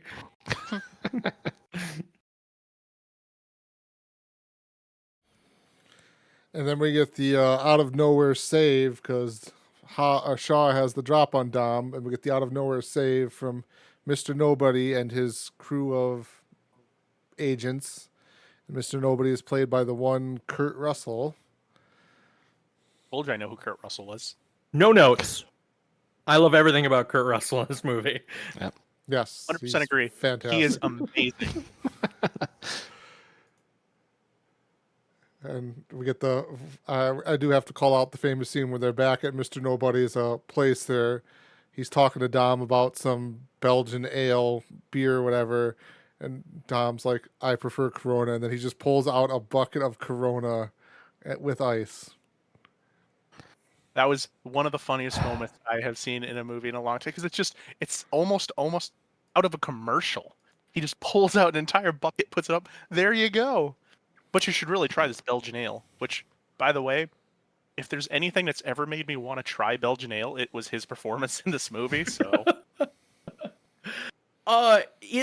is I don't know if in the previous ones if Corona is as like it's in the previous movies, but in this one it's literally name dropped. Like I prefer Corona, like that seems like hardcore product placement. Monster Energy is like that logo is freaking everywhere at Race Wars if you look for it. But Corona is literally name dropped in that scene. In the very first Fast and the Furious, Dom says to the Buster, Brian, you can have any drink you want as long as it's Corona. Oh. But I agree. In this one, when he sets the bucket up, like the Corona on the bucket, like even the bucket is product labeled, is facing right towards the front of the camera. You just know he sent an assistant out to get a bucket of Chrome, and the assistant took that job and aced it all the way. Also, if you know anything about beers and ice buckets, you leave them right in the middle of your industrial garage out in the open. You don't put the ice in later when you're ready for it. One of these That's just how good he is. One of these highly trained military officials, it's their job to make sure that this bucket stays not melted down, but with fresh ice until they show back up with this random guy. They have a There's tiny little like freeze ray directed at it from the distance. Legit. I was going to go with a simpler solution. There's just an agent sitting back there with a scoop of ice ready to go. Just all right, is he in the garage now? Which is also their secret base, that like super top secret. But meanwhile, there's helicopters and C-17 Globemaster planes just sitting out there in the open. Like anybody's gonna be able to see this. Yeah, there was Cobra, and I don't know. I feel like that Cobra could have been useful later on in the movie as well. And one thing I also did note about that Cobra helicopter, it has a giant yellow stripe across it. It has racing stripes. So I'm not sure exactly why we're doing that, but it's amazing. It said I didn't even pay attention to the other vehicles. I was totally enthralled by Kurt Russell and Coronas. it said joint military base, but it said El Segundo, California. Isn't that like a fairly large city, a very populous area? It's a very populous area. I'm pretty sure it's also a large military base. Gotcha. Pretty sure. I don't know. Let me make sure. And then so Mr. Nobody pitches to Dom that he needs his help recovering this device called God's Eye, which is apparently a tracking device on steroids. Lots of them. They invented a Dark Knight. Yes. They invented the Dark Knight. And Dom says, well, I'll help you out, but it's going to be my way, and I'm going to need my crew. And Mr. Nobody's like, we've already well ahead of you there. And that's when the whole crew shows up there. Don't worry, we've got a plot device. Here you go. Yeah. Well, and it does also show another of this Mose Jacande, the secondary evil guy. It does show a little dossier on him as well, so I wanted to go through that real quick. And this one, at least they know his exact age. The only thing they don't know about him is where he is. They know he is 6'2". He weighs 175 pounds. His build is lean/muscular. He has black hair. His Match.com profile. Yeah, right. His nationality is Nigerian French.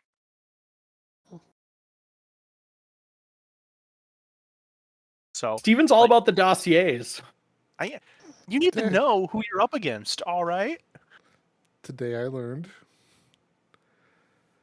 Also, 6'2" and 175. He is really thin. He's Do they have lean. black hair? Because like he's got a graying goatee and Yes. he's bald. So I know. I don't understand that their one either. intel is Look at out me. of date. He might even be 170 pounds actually. Wow. But then I do want to call out. There's that little exchange there where Roman wants to step up and be the leader and plan everything out, and I thought that was just kind of. I don't want to say it's like weirdly out of character for his his too fast, too furious characterization. But for where he's at this point in time, it feels just slightly out of place and more of just trying to be comic relief about this. I don't know. I enjoy I- Roman all the time. Yeah, I know you're a big Too Fast, Too Furious supporter. I'm a big Too Fast, a big Roman fan. Also, compared to the previous movie, we're down 2 crew members. We're down Han and Giselle. So, like, literally, there's fewer people around the table. So, like, there's more lines for everyone to chew on. So I don't know. I think it was a fun way, and it's just like him just coming up and was like, what's the dumbest way to attack this military strategy? I would attack. He's like, points at the map right here. And someone who was like, knows what the hell they're talking about. I was like, yeah, that's not logistically possible. And he's like, no, it's totally possible. They're not going to and then Dom like freaking pads it. Without Dom's line, it would have been a much better joke. Like Dom being like, yeah, that's totally a good idea. No, it's not. Just fucking Dom. I think it would have been better if Brian would have like shoveled some of the shit for Roman and like covered for him. Dom just seemed kind of out of character. Yeah, I noted that he specifically pointed to a giant glowing orange circle and was like, here? It's like, yes. That there is the giant glowing orange circle. Yes. Thank you for clarifying, Dom. We got a plan. Yeah, at least Brian stepping up to support his supposed friend from a long time ago, which I'll save that part for later in our wrap-up thing there. But and also too, Mr. Nobody happened to find Letty, who's willingly ready to come back and join Dom's crew for this adventure, even though she needed to leave Dom to go find herself. On for like what, like 10 minutes in the movie? Basically, if that. She said she went back to the house and found the house was destroyed. So, yeah. And then we get the special request from Dom to Tej to make a monster love child between a looks like off-road buggy vehicle and his Charger vehicle, because they're now going to infiltrate this road via parachutes falling out of planes in cars. totally legit. I hate so much about this scene. Like there's the infinite runway like suspension of disbelief from the last one, and like starting with this whole like GPS guided parachutes, and like I just yeah, the guidance on these is kind of bullshit. hating this. Like landing a vehicle with a parachute is a cool concept, and I believe in them, but yeah, but you landing don't it get a fucking on round parachute that just- landing on a That's 2-lane road at the top of a mountain without any sort of like hang glider steering system seems a little bullshit too. But I allowed it. I didn't question it. I'm pretty sure there's a Mythbusters episode. This whole time I was watching it, all I could think of was this Mythbusters episode said that like if you jump a car off a cliff, like naturally it's gonna flip itself upside down, just because the engine, or where most engines are in the front of a vehicle, is going to be where the weight distribution is, and so the car naturally has a disposition to nosedive. And with that momentum, since there's no ground, you're just falling, most vehicles will end up flipping themselves upside down and either end up pointing straight down and dropping, or actually falling wheels up, which if your whole parachute is designed to pull from the hood, you're absolutely hosed if your vehicle's upside down. So it was just interesting. Gary, do you have Steven. another comment about the parachutes? or you have- Yes. Okay, In then the you go. behind the scenes, they explained they said that when they dropped actual planes out of helicopters, their best solution was to have the cameraman like helicopter. jump out with the cars. But they also said that cars were more likely to stay the right direction if they left the windows up, which I'm guessing is like if you have the windows down, maybe there's some air tunnel through the car. But like during the behind the scenes, they made it sound like they did it for real and they're actually able to like make these vehicles drop flat. And that's not saying that they're actual running vehicles. They're probably just empty shells of vehicles they need to drop out of a plane. But Well, so I guess 2 points here. First point, just to continue with the parachuting thing, the military does parachute vehicles out of planes. That is not something that is unique or undoable. But Mhm. the parachutes pretty much go right as the vehicle comes out of the plane. It doesn't wait Correct. 750 feet to go down and then pop up and break everyone's neck. So Mhm. that is my suspension of disbelief. Is if you're gonna pop cars out, but don't wait to Call of Duty it so that you're right next to the ground before you pull your parachute. But it's not as Um, cool So if you isn't there, don't do like- that. Yeah, but as we have learned in Arma 3, if you wait that long, you will hit the ground and you will die. I mean, if Okay. in a game I have a hard time hitting an open spot, not dying on a tree or something, I'm just super impressed about these cars. Like, I watched this entire scene being with an attitude of, of course they did. Because what else was I supposed to do? So- Isn't there such a thing as like a small chute that allows you to like keep the upside up, like before you Sure, actually yeah. drop the whole chute? Like you have a Yeah. like a trailing little baby chute. They make sure that the main chute goes straight up. Also, question, where did the parachute go? He cuts it, just cut it, and then it Yeah. blows off in the wind. From what? Down- With down Ejector what? parachuto, cuz. It's No Ejecto parachuto. parachuto. I had some parachuto the other night. It was good pop. There you go. Yeah. I think So- Dom's controller for his parachute was in his gear shifter. I think Shifter. shifter. Steven? So my second note here was that they specifically say they're going through the Caucasus, and that first of all, Gary, can you pronounce the name of this country that they are in? I'm calling Countries you out. don't matter, just the Countries action don't matter? matters. Okay. That's very called Well, out. The country they're going through is Azerbaijan, and I have actually looked at it. There is course you have. exactly 83 miles that they could have made this entire thing on. It is 83 miles of the Caucasus are in Azerbaijan. And they say, well, we need to get them on this side of the Caucasus because once they get to the other side, they're gone for free.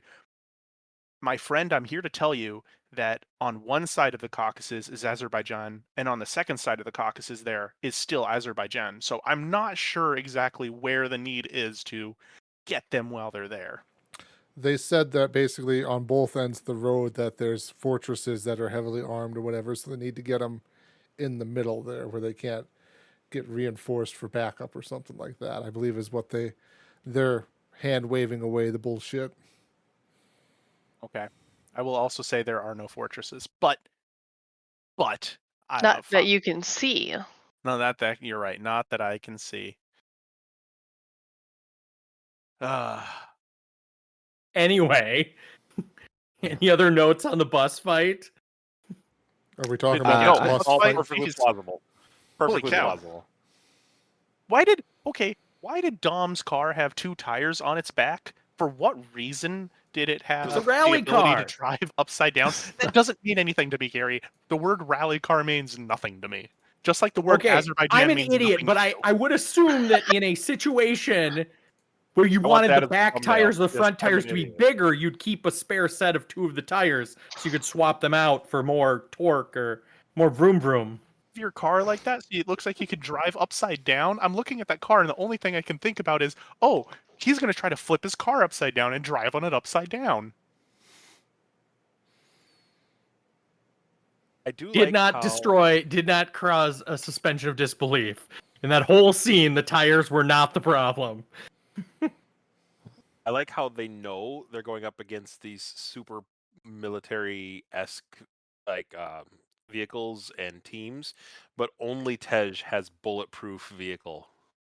Like, why would you Yeah. not that on all of them? The director explains that away. Tej is practical. Brian wants something sporty, so that's why he's a Subaru.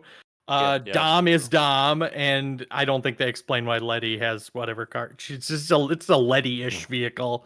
But Dom specifically says that he wants a what is it, a monster baby or whatever he says between Demon love child. demon love child between the super armored car and the fast car. So why doesn't he have armored stuff on it? And then Shaw's think- is an actual armored like off-road vehicle. I think Yes. Dom at least has bulletproof glass, and he's somewhat armored. Like I don't remember getting a bunch of bullet holes when it gets shot and stuff. But But Also, yeah, his has spears, grappling hooks. yeah, him and Letty have. I was say they seem surprised about the guns whenever they come up, which is the bigger issue to me. Like it's one thing if Tej is gonna plan to do the whole like I'm gonna be the armored shield so you guys can push me all the way up to the bus, but they're like, oh geez, guns, oh man, yeah. But also like, yeah, I think the Dom starts this whole situation before it's like it's not just about being fast, but I feel like a lot of this whole scene could be solved by slowing down a bit, like. There's situations where Brian gets onto the bus and like kills almost everybody or takes them out. Except for the Except the driver. driver. Just take out the driver and stop the bus. You don't. If the problem is that the bus might get to destination X, stop the bus. And then like Jason Statham is like coming along and just right alongside Dom for a while, and he's trying to ram him off the road. Like yeah, if someone's behind you, you've got to outrun them. If they're right next to you, stop your car. Their threat is neutralized. Stop moving so fast. It's too fast, or it's fast, too furious, whatever it is. We can't do that. But I would also say, you know what also would help this entire situation a lot is that Cobra that they had back at the command center. Just send the Cobra too. Stephen June also would help. EMP whatever grenades that they EMP shoot at harpoons. vehicles to shut them down. Right? That would very much help if you need to stop a bus. Like just have all the computers on this giant freight train of a bus just shut down, and then you could just attack it as You at would think will. so, but they're pirates. They've got to board the bus. Sorry, Tyler. Speaking of the scene too, and speaking of Too Fast, Too Furious, I do want to call out one of the guys who is a driver in the convoy is actually Corpy! one. You just shouting random words doesn't help, Gary. Corpy, that's his name. Korpi. Corpy. Whatever. One of the guys who is a driver in one of the convoy vehicles there, specifically one of the Mercedes-Benz cars, is one of the Euro trash dudes who had the muscle car that Roman and Brian had to race for in Too Fast, Too Furious. Yes. I was gonna say that. Tyler beat me to it. And he's credited as the same character name. So it presumably he lost his car and then joined the quasi-military. Another work. Good for him. Good for him. Yep. Yeah. Turns to the life of paramilitary work. I'm excited that somebody else got that because I was super excited. I had to IMDb and I was like, I think that's the same guy. He's only in it for a flash, but it looks like the same guy. And we also get introduced to, sorry, Stephen, to cut you off there. Tony Jaa, I believe is his name. He is I almost said somewhat, that's not the right thing there. He's a famous kind of like martial artist, actor, film guy. Like I've not really seen, I don't think very many, if any movies other than this one where he's the star, but he does have a lot of credits for a lot of action movies and stuff. He That is actually- primary henchman number 1. That actually explains exactly what my question was going to be. And my question was going to be, why does this henchman, who is obviously ends up being the, I will say the third worst henchman? Like we have a ranking here, but he just refuses to fight with guns, refuses to shoot at Brian. He only wants to punch Brian, and he wants to throw Brian not even throw him off the bus. He just wants to punch Brian. So I was confused as to why that was his go-to method, and that makes sense. You're gonna hire a martial artist, have him do martial arts. Got to show off those skills. Yeah. How is Brian fighting in this movie? Like, I didn't have any notes. Brian was Punching? okay, but He seems so him and Tej specifically took a boost between this movie and the last movie, and their fighting skills have gotten better. They can punch really well now. Weirdly I enough, definitely noticed Tej. Yeah. Yes. Tej has done some training on his stats. yeah. So, and here's my next thing is Jason Statham obviously gets into here. He drives up out of nowhere. How did he get there? We'll never know. How did he, did he have his own plane? Did he drop his own car by parachute? Maybe. We'll never know. But you know what this could have been solved by? This is obviously like a paramilitary CIA sort of, group that they're working with that's working for the United States. I bet they'd have drones. In the year of our Lord 2015, I bet you could drone him. But that's not cool guy action enough there, Stephen. You can't just take him out from random unmanned vehicle. You got to be there and look him in the eyes. That's what the villain is for at the end of the movie. Yeah, right. They get to use drones, not the good guys. Yes. It's,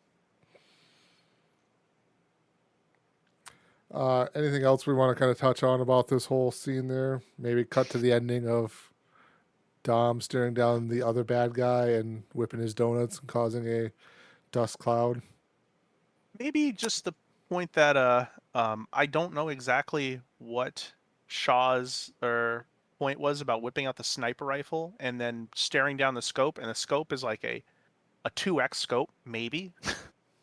Like you can't even fully you can actually fit fully Dom's car in there. I'm not sure exactly what he was planning on doing. Like if you're coming to the game with a sniper rifle, maybe make it zoom in a little bit more. I don't know. He's an expert former agent, special forces. Just say that enough. Special forces. That covers everything. Right? Go ahead, Nick. Muted. You're muted, sir.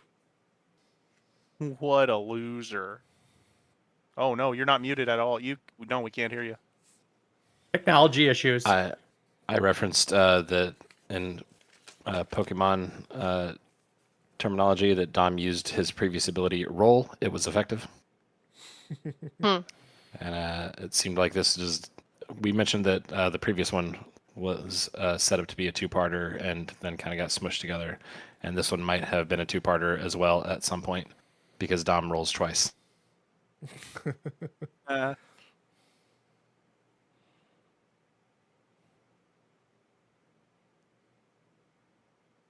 Hello? I'll be honest, guys. Hey, hi. Hey, I can hear you now. I'm having trouble even finding a road that goes across the Caucasus. Oh my gosh, Steven. Geography doesn't matter. Honestly, you might geography didn't matter have since something. I was in the Matters eighth for one grade. viewer. Still doesn't. I think Steve might have cracked it. There's something unbelievable about this whole situation. This whole series is just strangely unrealistic.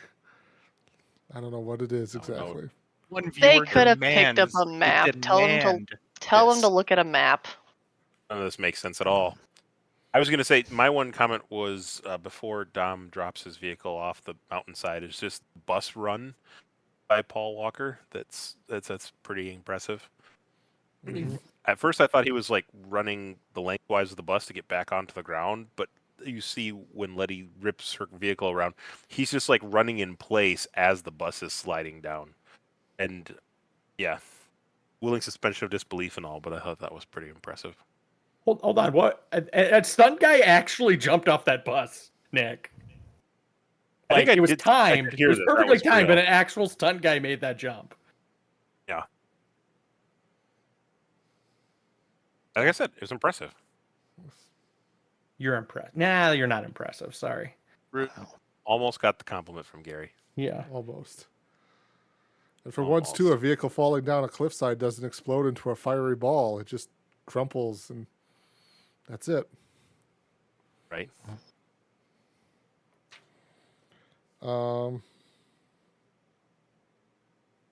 I guess anything else there kind of about this whole scene stuff? Are I'm we good to just- engrossed in trying to find this road.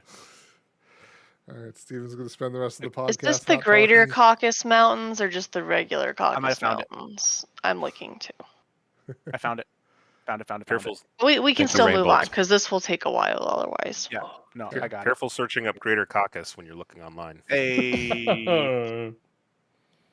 I also thought it was hilarious too, like talking about the imperviousness of some of these characters, how they roll down the side of this mountainside in Dom's vehicle, and literally the vehicle rips into shreds, and everybody steps perfectly fine. It's got that Ramsey's roll just cage in slightly- there. Ramsey's saying, you know, you can still bash the side of your head open on a roll cage. It just I mean, protects Ramsey- the general shell of the vehicle. Yeah, Ramsey doesn't have the full team superpowers yet. She's just showed up, so she gets a basic helmet for protection, and then Brian has to make sure she doesn't have any concussion. Also, symptoms, Dom but- just travels with a helmet in his car, but doesn't have it on. Like, Yeah. Life's tough. Put on a He helmet. knows he's going to do something really dumb, and if she happens to be in his vehicle out of the 6 that they dropped, he needs to protect the package.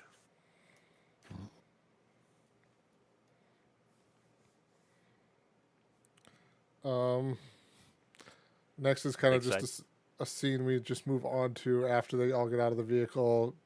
Ramsey talks about how she can trust them because these random character traits that she's able to pick up on. Steven's already incensed about this. Yeah. Oh, This is the reason why I asked. I'm sure that all that you. Dom is the alpha. He is the alpha of the group. So he had to write himself as, I want you to call me the alpha. Like, hmm it's just weird. Yeah. Yep. Also, I don't know how she like. Oh, I can tell. I have a good, knowledge of people. All you guys are good people. I'll give you the Batmobile thing. God's eye. You guys can have the God's eye. God's eye. Batmobile. Look, if Alfred couldn't use it, or not Alfred, what is it? What was his name? Lucius Fox. If Lucius, Lucius Fox. yeah, if Lucius Fox didn't feel like he could use it, I don't feel like we could trust Dom with it. Speaking of Dom, him and Brian have another heart-to-heart moment about family and how everything's changing and all of that stuff. I don't really remember too much about the scene there.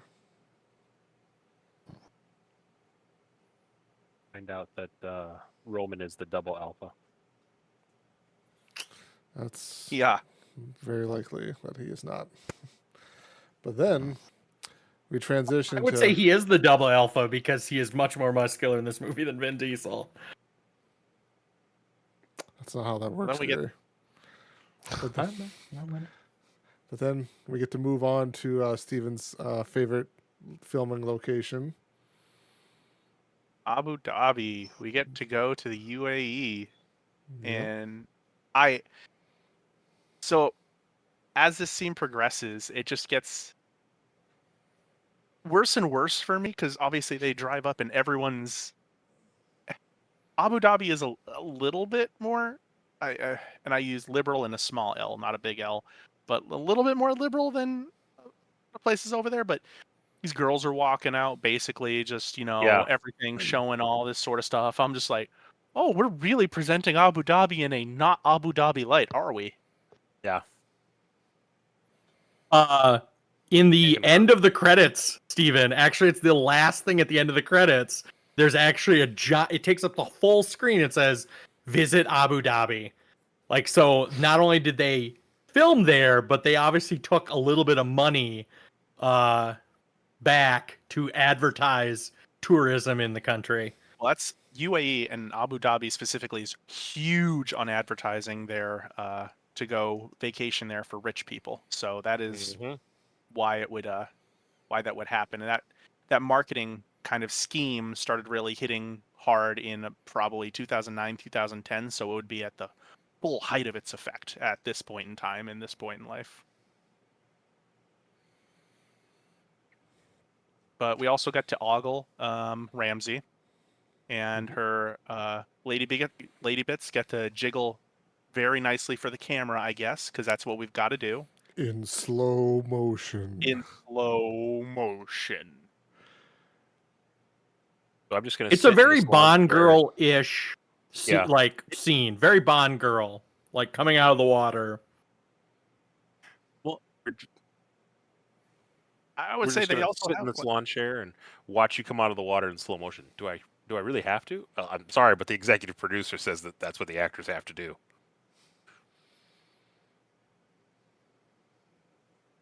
Which, like, I for don't all the talk of like if the Fast and the Furious was like a empowering women movie and role and stuff, we never had the scene. I feel like where it was just like, oh, we're gonna just slow pan over Letty or Mia, and then have the main characters go like, "Whoa, look at her, bro!" Like, it was a stupid scene, I thought.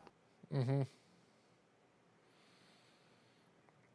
then we How get the the mighty have fallen. one-off character. Sorry. Tyler, Oh, was no, I was that in the extended? You already previously mentioned one scene in the extended. I'm curious if that was extended. I don't think so. Oh, okay.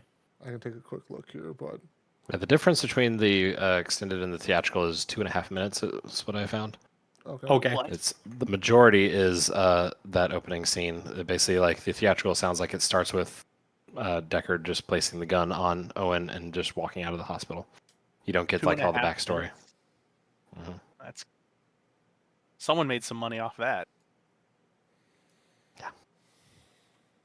But then it comes to fruition that Ramsey's contact here sold the God's Eye to a Jordanian prince, and this is where my second issue starts coming in, because this Jordanian prince, I actually have, like, I had to look up how many Jordanian princes there are and where they are located, what they're doing. And in the current royal family of the current king, there are two princes. There's the crown prince and his little brother. And the little brother was 10 years old at the filming of this time. The crown prince has always been like super blah blah blah. So what this movie is basically telling me, and I apologize that you all have to listen to it, is that they really wanted to make these Saudi princes, but Saudi Arabia, they wanted that money too. It's all about that paper. All about that money. So you're saying Saudi Arabia didn't want their princes in the movie, or like Saudi Arabia would not want their princes portrayed as how they actually act in real life. Ah, Saudi princes are notoriously not spendthrifts. And also, Jordanian princes wouldn't actually be this rich, because I know it's all the Middle East and it's all just Muslims and all, just blah, blah, blah. But Jordan actually has no oil. They're not a hyper-rich country. A Jordanian prince would not, in fact, be rich like a Saudi prince would be. I know nothing about geopolitics, and I feel like I am probably about par for most Fast and the Furious watchers. So Yeah, well, I mean, that gives the wrong impression to the average watcher, saying, "Oh, those It's true. Jordanian princes, they're just, oh my gosh, blah didn't blah blah." even It's not Jordan. listen enough to It's know what not country the Jordan. prince was from. Like Middle Eastern prince. Like that's probably all I took out of it. Isn't that I think also that's all they were like, aiming for, I guess. it probably? I mean, even if you think of like the geography too, like the UAE is way out on the Arabian Peninsula, and Jordan is on the other side, closer towards the Mediterranean, on the other side of Israel. Yeah, farther northwest. It's not super far away, but How many times do they Saudi say Arabia's right Jordanian there. prince? They say it a couple times. Oh, okay. Times 2 or 3. I just wrote down Anyway. billionaire party they're gonna go to. Yeah, with the girls in gold paint all Yeah. over their body dancing salaciously. Yeah, What is it? Not also, salaciously. What's salacious. the word? It is? Okay. That's one of the words. Okay. Steven, if you had a problem with the prince and their nationality, was the female bodyguard attire in the right color scheme for Jordania, or is it a different Jordania. country's flag? Or Well, number one, there's no country called Jordania. Number two, there was a dictator, a Middle Eastern dictator, who I'm probably pretty sure they based this thing off of, who had a female bodyguard like corps of, female shooters and all that sort of stuff, proving once and all that women can be just as bad of humans as men can be. But they worked for Muhammad Muhammad, I'm going to mispronounce his name, Gaddafi. Hmm. So that was in Libya. The head female bodyguard is Ronda Rousey. Yes. Who's that? also, An MMA Steven star. said that they all had. Oh, sorry, Tyler. Ronda an Rousey MMA star. is a former MMA star. Same. He has a with- couple times when she's. Sorry, go ahead. I was gonna say kind of a callback to Fast 6 when it was Gina Carano there. It was the other female action-ish star there that they had fight Michelle Rodriguez. Also, I think in Steven's intro, he said everyone in fancy attire that doesn't rip or stain. In the behind the scenes, they explained that Ronda Rousey's dress had to have 2 slits cut in it so she could kick people. Like the dress was actually modified so that she had leg movement and yeah. Makes sense. Michelle My mind Rodriguez also spoke very highly of her, of like she just like suplexed on her shoulders and was like, "Hey, can you put me down?" She's like, "Oh yeah, I forgot you were up there." Just set her down. I'm sure she's very, very ripped. Well, Steven made the comment earlier too about how people can get like stabbed and slashed, and that there's barely any blood. That body part keeps being used. At one point, Michelle Rodriguez slashes at her, and she continues to keep kicking. It's like that didn't hurt. That didn't like anything. Stung just and enough to also- be let go. Yeah. We also continue the only bad women can fight good women, and bad men can fight good women, but good women can't fight, good men can't fight bad women. You have to make sure that we keep those gender lines, set there. But then Dom and Brian find the car that the prince has stored in his penthouse there. And to find the drive or whatever, Dom apparently can just lift this car up. I did. Yeah. I noted that as well. Like, I don't know how heavy a supercar is, but I gotta imagine it's quite heavy still. Yeah. The Lycan Hypersport has a curb weight of 3,000 pounds, and they specifically called out this one for being bulletproof, so it would probably be heavier. So he is just casually lifting probably around 2,000 pounds if you say that's half the car. You guys telling me you can't deadlift 4,000 pounds? I looked up the world record deadlift. It is 1,104.5 pounds. So no. I'm sorry. I don't care if he is alpha. Cannot lift 2,000 pounds. I don't even know why they gonna need call it now. to lift it up. I mean, we know it's where it's at, but it's like some And electrical. the car isn't locked. The car is not locked, and they just jump in it like Well, I mean, seconds later. They're looking for some electronic component. And granted, The yes, speed drive. it's a supercar and everything like that. Everything, but it's like, wouldn't you look in the interior part first where the electronic components are? Because then, I mean, eventually they just bust that dash panel out so Brian can rip some control thing out of there anyways. It's like, okay, so you Well, guys she- spent, Could have done that in the first place. yeah. You spent all that time looking underneath the car for some random reason. It's probably just another scene where Vin Diesel can show off he's this super alpha guy by lifting up a car. It's like just not. Also, you entirely- would go in with a crowbar or something to like, because all they need is that drive. Like, understandably, it's a really expensive car, but like, you're in there to cut and dash. Like, you don't need the vehicle to be operational when you're done. You just need this one little piece of technology. Like, bring in a chainsaw. Like, let's party. Well, they're also sneaking into a billionaire's party, so I think hiding a chainsaw on their persons might get that confiscated. Yeah, probably.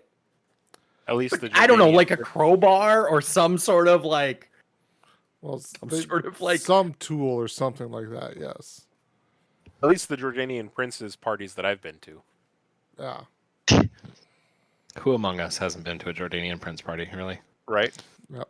Honestly, yeah. on the rewatch, I was disappointed that it wasn't like a hidden vault room. It was like a very like push the button, hack a computer, like the vault door opens. Like I was hoping it was gonna be like a very like a bookcase open sort of thing.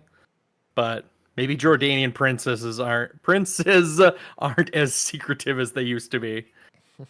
And also Times too, have changed. Tej gets to show off his fight moves there real quickly when they knock that one guy out. So again, his skills have been upgraded. Like Gary said, he's working on his martial arts too. And I did make the comment from Tej. He has the line that I referenced. Oh, that's a 350 megahertz Cat 5e cable, and I was like, all right, Mr. Big Words, that's just an Ethernet cable. We all know that. Come on. But then he says this will be the bonded pair with the plenum coat, and then she's like, in English, and he goes, the orange wire. And in my brain, I'm like, it wouldn't just be the orange wire. That's too simple. But it was Ethernet cable before, so maybe it is just that simple. I don't fucking know. You sure it wouldn't be in the metric system?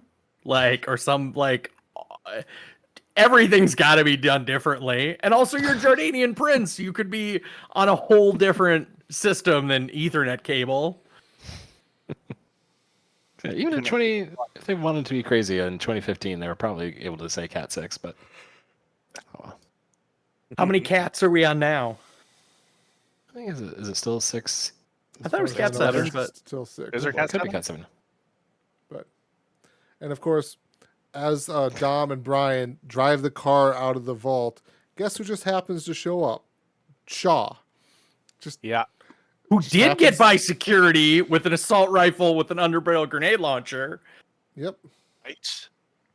I had commented on this point too. Like, the whole reason that Dom is doing all of these missions is because he wants to get to Shaw. Like, Shaw just keeps popping up through the whole movie. Like, hey, here I am again. Why does he have to keep going for the God's Eye? Yeah, there's really no point. Like he can sit in No. one spot, Shaw will come to him. He even says something like that. The logic is a little iffy. Yeah. Also, you could just run over Shaw. Like you're in a bulletproof vehicle. Like just whip donuts until you accidentally knock him out a window. Yeah, like the Like- bulletproofing is mentioned when they start the heist, and then never again. Like he's able to lift the car despite the bulletproofing, and then they're like trying to run away from his gun despite being bulletproof. Like you're in a bulletproof car, you're fine. It does get hit a couple of times too, and you just casual movie bulletproofing. It just bounces off. Mr. Nobody mentions in the very beginning, you can use the God's Eye to then track down Shaw. It's like, if he's standing right there and you want to kill him, couldn't you just kill him? And then if you felt so inclined, continue to track down the God's Eye for Mr. Nobody? Because he swings the vehicle, hits Shaw. You could get out and say finish the job. Come if over. you Just wanted run to. him over again. Exactly. You've driven head on at him before. You will do it Yeah. again later. Right. Also, is it implied that I don't think that the security guards in that scene fire any bullets? Okay, that's my Like- point here. It seems like that the security guards that they hired here should either be protecting a small town in Texas or a high school in Florida because they don't do anything.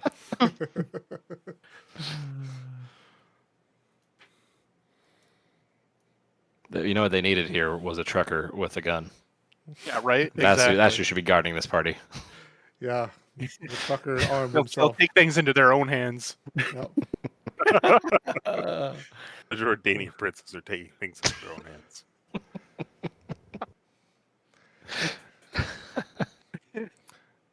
And Oh. while it's an insane thing that happens, we get the great visual of the car jumping between the three buildings. The there. fucking buildings. Cars don't fly, Dom. Cars don't fly. Yeah. Again, yeah, that was the line. Cars don't fly, Dom. And how lucky are you not to hit that, in between ground. floors In between floors. Yep. or, whatever. And then I will say on the third tower, I had to go and tell Amanda, oh my God, do you know what they just did? And we both commiserated that they broke through what, like 9 The terracotta soldiers. Ugh. Like, oh my I did see God. that. Mm-hmm. I did see those. It's fine, Priceless. archaeological treasure there, but whatever. Fine. Also, was the like- super. Oh, sorry. I was whispering to belongs in a myself, museum. they're probably not real. They're probably not real. It's fine. Mm, Gary's and going to be like, oh no, the director commentary said they actually shipped in real terracotta soldiers for this stunt to make it look authentic. it doesn't matter about the terracotta soldiers Just to be anyways. I mean, authentic. who even cares about that sort of stuff? It's just history. Ugh. Right? Boo terracotta history. Boo history. There is no director's commentary on this movie. Fair enough. I do also want to point out that the super hyper ultra 7 only 7 exists car in the world, its brakes go out in like the first jump. So what sort of car is it? One that didn't go through a lot of product testing. Yeah, I don't think the automaker envisioned jumping through 2 buildings there. Is there, Yeah, well, there more as the product US testing highway, needed? as the U.S. highway system has proved, you could jump your car on a highway at any given moment if the heat is right. Ah,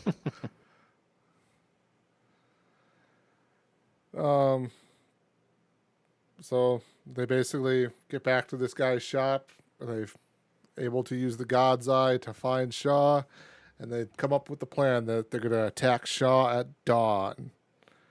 And of course, that changes because Dom wants to go take care of him himself. But there's a nice little scene where I feel for this poor guy. I don't know what is his name. Ramsey's contact. I don't know his name. Zap something. The Zap friend. Safar, maybe. Yeah, whatever. I feel for him. He keeps getting third partied out of everything, like even his own shop. Oh nope, this is my shop. Whatever. I feel for you, man. I feel for you. Was there also a little moment there where he was kind of eyeballing Mr. Nobody, and the random military shepherd guy like steps up between him and gives him the Yes. eye, like step back, us. Commander Shepard. Yeah. Commander Shepard, and this is my favorite. This is my favorite movie on the Citadel.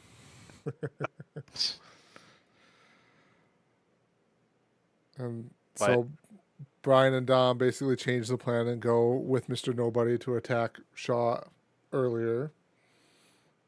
And Dom utters the famous line of "I don't have friends, I have family" as part of his monologue. And I Steven want to already. point out that they are, well, this is another geography point because yay geography.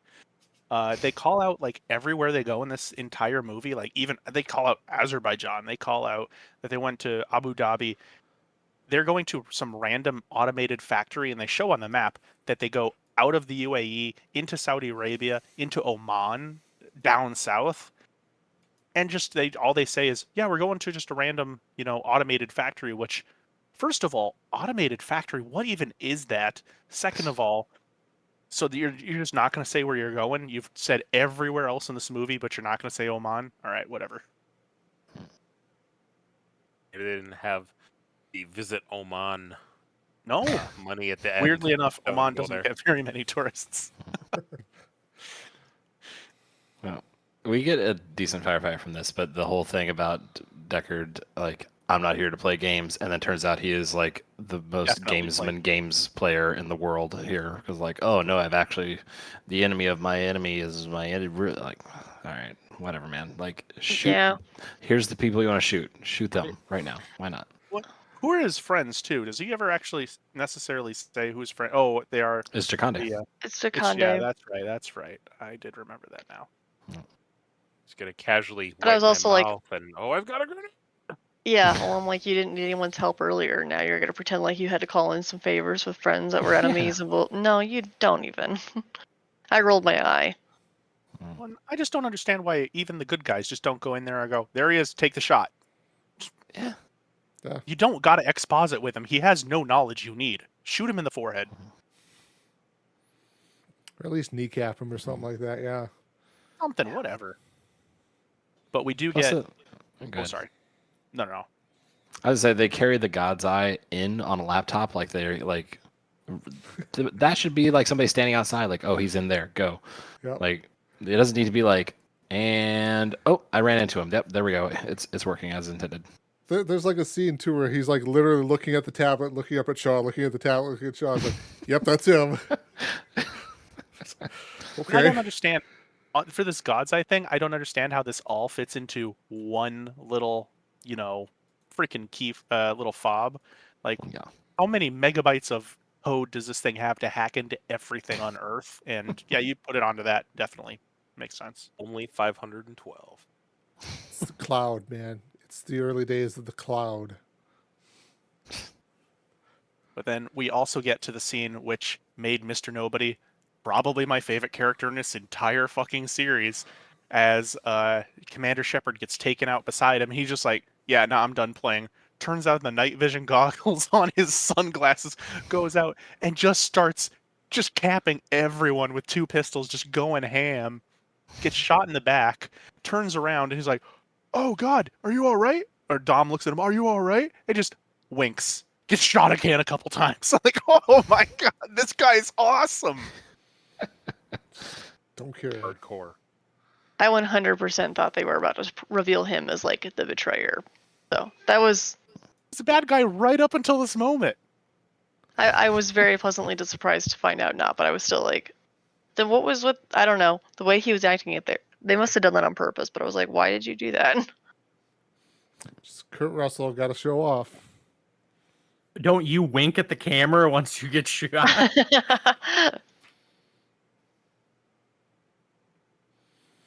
It was really fun and really cool. I Yeah. very much actually enjoyed that scene.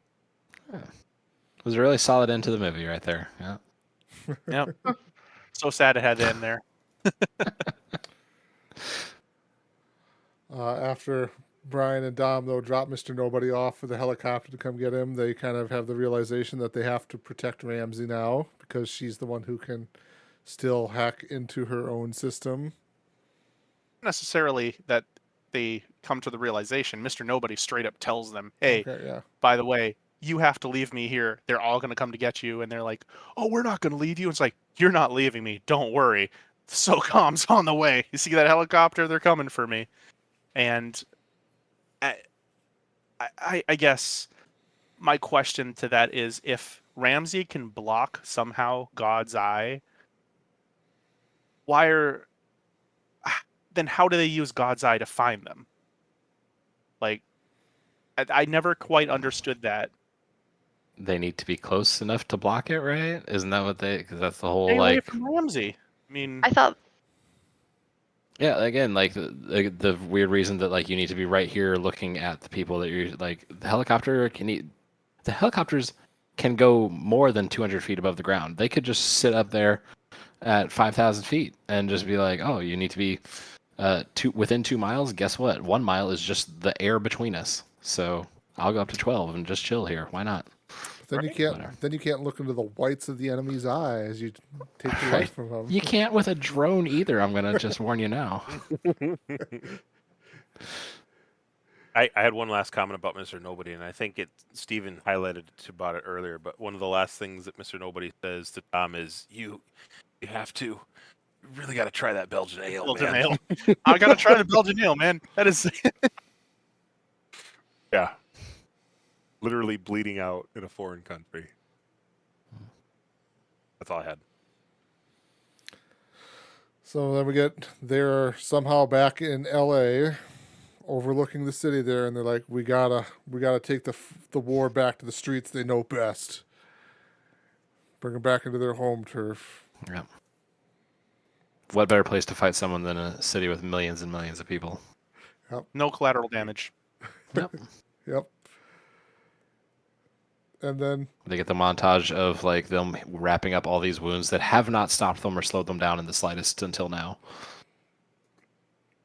There are no wounds. Yep, no one's just sitting there wrapping bandages over nothing. Brian has his FBI vest still from like decade ago now. Like, what is that? well, slightly I did have a before question about that. Yeah, slightly for before Brian- that, yeah, is the conversation between Brian and Mia there, which Yep. again, it feels like another one of those scenes of like, He might die. That's what I was Yeah. gonna ask. Was this actually him that did this conversation? So this Yeah. looks like Paul Walker, actually. It doesn't look like a stunt double or a face CGI moment or anything like that. It really does look like the character. But is it, I mean, is it meant to be this way or whatever? I mean, it seems like it was shot like this way with this type of intention, but yeah, Because it was just, I mean, it was almost too on the nose that this was coming up, and I knew that Paul Walker obviously died during the filming. Like, it was kind of creepy or eerie, maybe. I don't know if that's the right word for it. hmm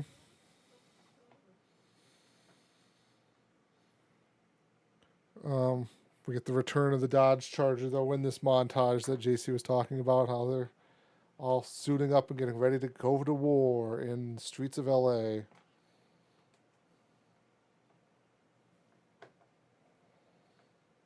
And somehow they get a Nighthawk in here.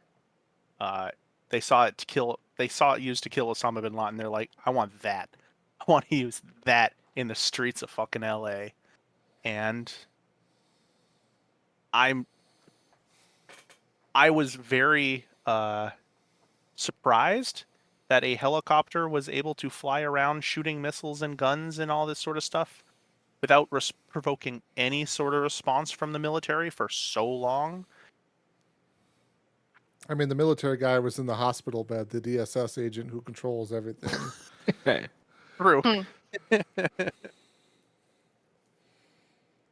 Watching University of Miami football. Yes. He was watching his Miami football game there. Man.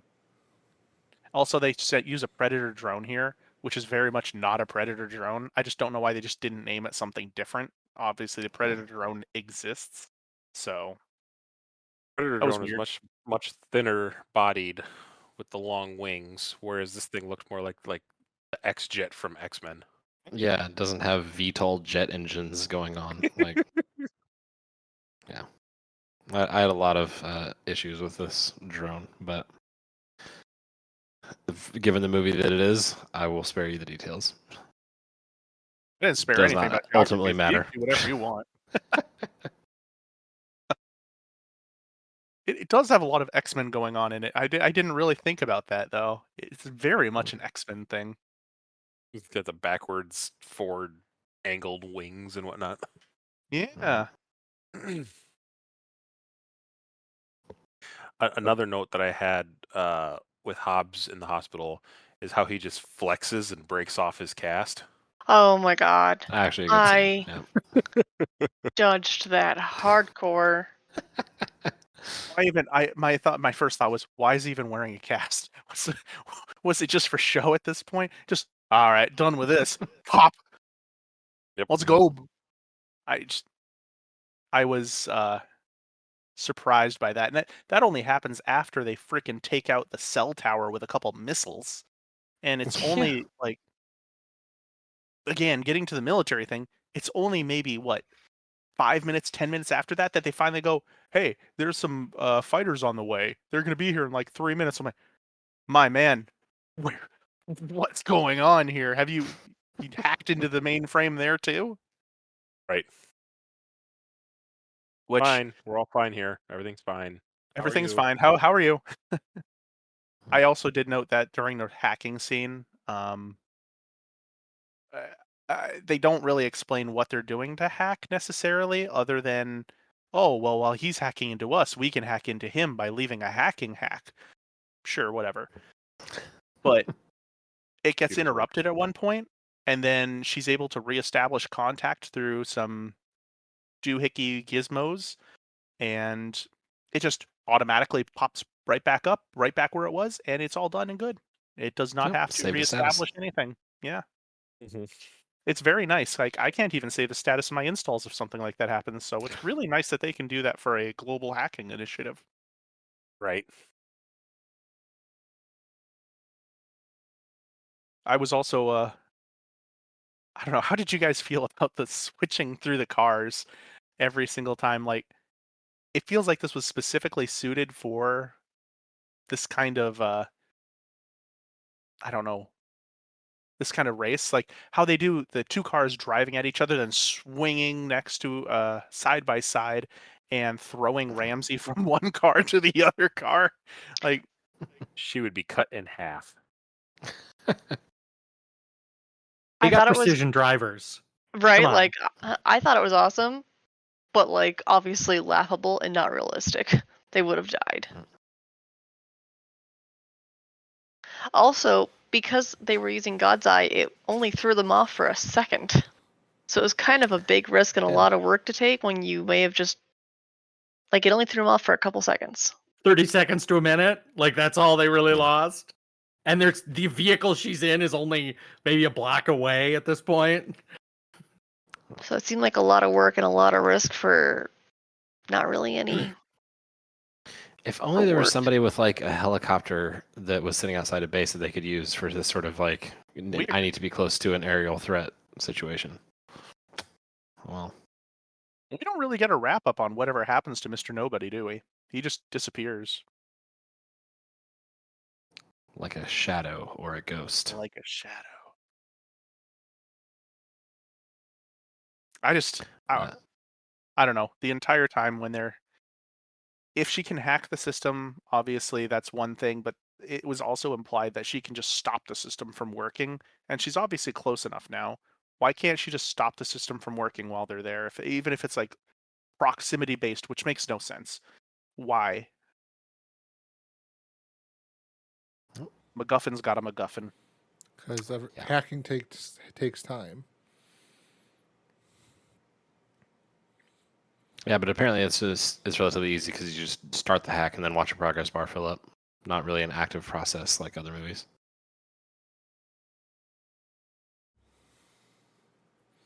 I appreciated that the drone was also able to hover, but oftentimes it would be in a situation where it would just like lose lock because it was flying at 160 miles an hour behind a building, and it was like, well, gee, if only this thing could hover and just keep a lock on them. Oh well. And you guys covered. Sorry, I had to step away for just a brief moment. You guys covered the handoff there. Yep. The Yeah. first one. Cover the handoff. Haven't covered throwing her through Dom cars. and. Yep. Cover the handoff, and now I think basically getting to the Dom and Deckard parking garage meet cute, where I used my Pokemon. Dom uses previous ability Torque. It was effective to pop up his car. Dom uses double barrel. It was ineffective. He should evolve to a gun with more than 2 barrels. Yeah. Oh, go ahead. No, is that a thing that cars can do? Can cars ramp up on their back wheel? I don't think like when they're in motion already like that, can they? But I mean, like Yeah. if you have Off the enough, line, maybe. Yeah, or if off you have the- hydraulics. But Dom doesn't seem like he's the kind of guy who has hydraulics. yeah. He's not low Goes to riding. Hector like, hey, I need a favor. And so yeah, we get the big dumb fight on the top of a parking garage, and then also too though, we have the scene where Hobbs is looking out the window there and seeing all the carnage in LA, and he's like, Daddy's gotta go to work, and just busts out of that cast, takes his leg cast off, even though his leg's broken and stuff like that. Pretty for sure his arm's broken. Just takes some pain pills and he's good to go. It's more of a Also, I think his recommended daughter cast. is just like, hey, have fun.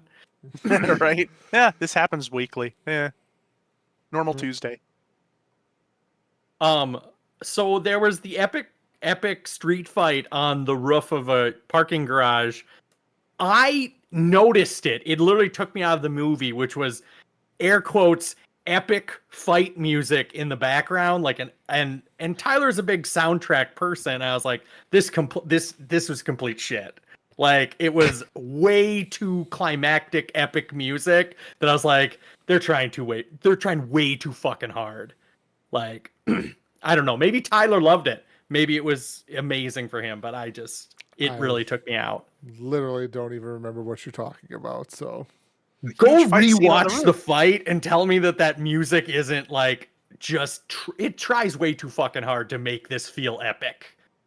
Yeah, to me it felt like they were setting up for like a Duel of the Fates sort of moment of like, oh yeah, this is the big ultimate showdown of melee versus melee that you've been waiting for, and it did not land effectively for me.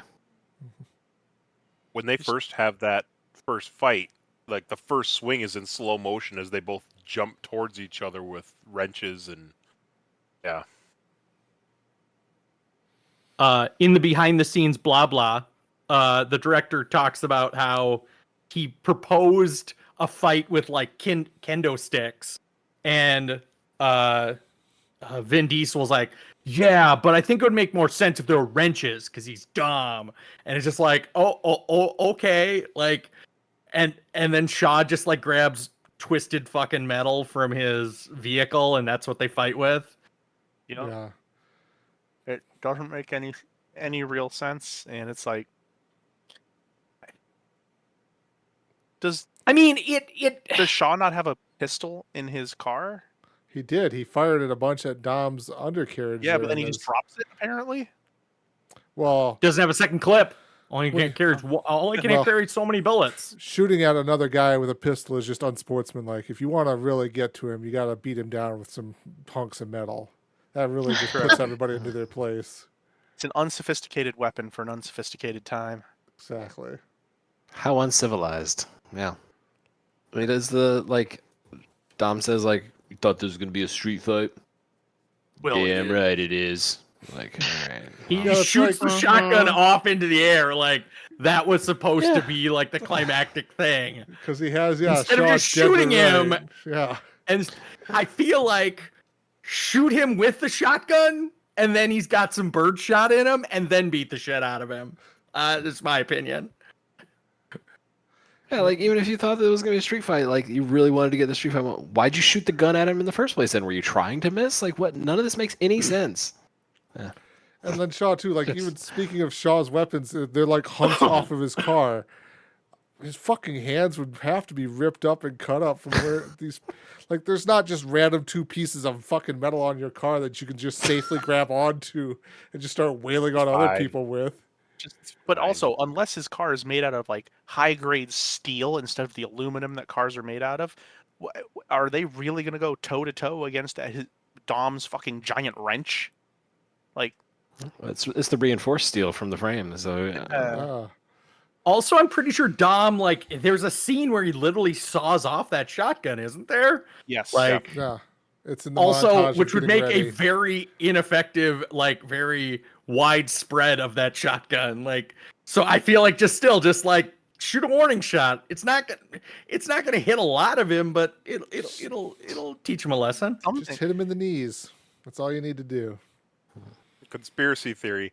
Dom doesn't know how to unload the shotgun. Just 1 second. Bam. All right, let's go. Doesn't he reload it? Yeah, he does don't know. actually reload it though. I like the conspiracy theory though. Oh, no. He has two double barrel shotguns there, basically, that he saw the that's right. barrels on them. Only got to load these things one time. That's all I'll need. Yeah. The idea of a single-use double-barrel shotgun is really good. Just a whole stack of them just keeps pulling out more shotguns.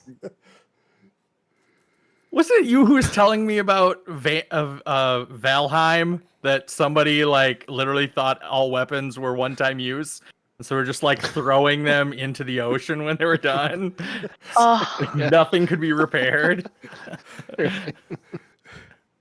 I don't know if that was something I read or something you stumbled across, JC, when we were talking about Yeah, that. I can't. I remember the story of just like people just kept throwing their things like, oh, like what else do you guys do with your weapons when you're done with them? Like, what do you mean when you're done with them? Repair them, man.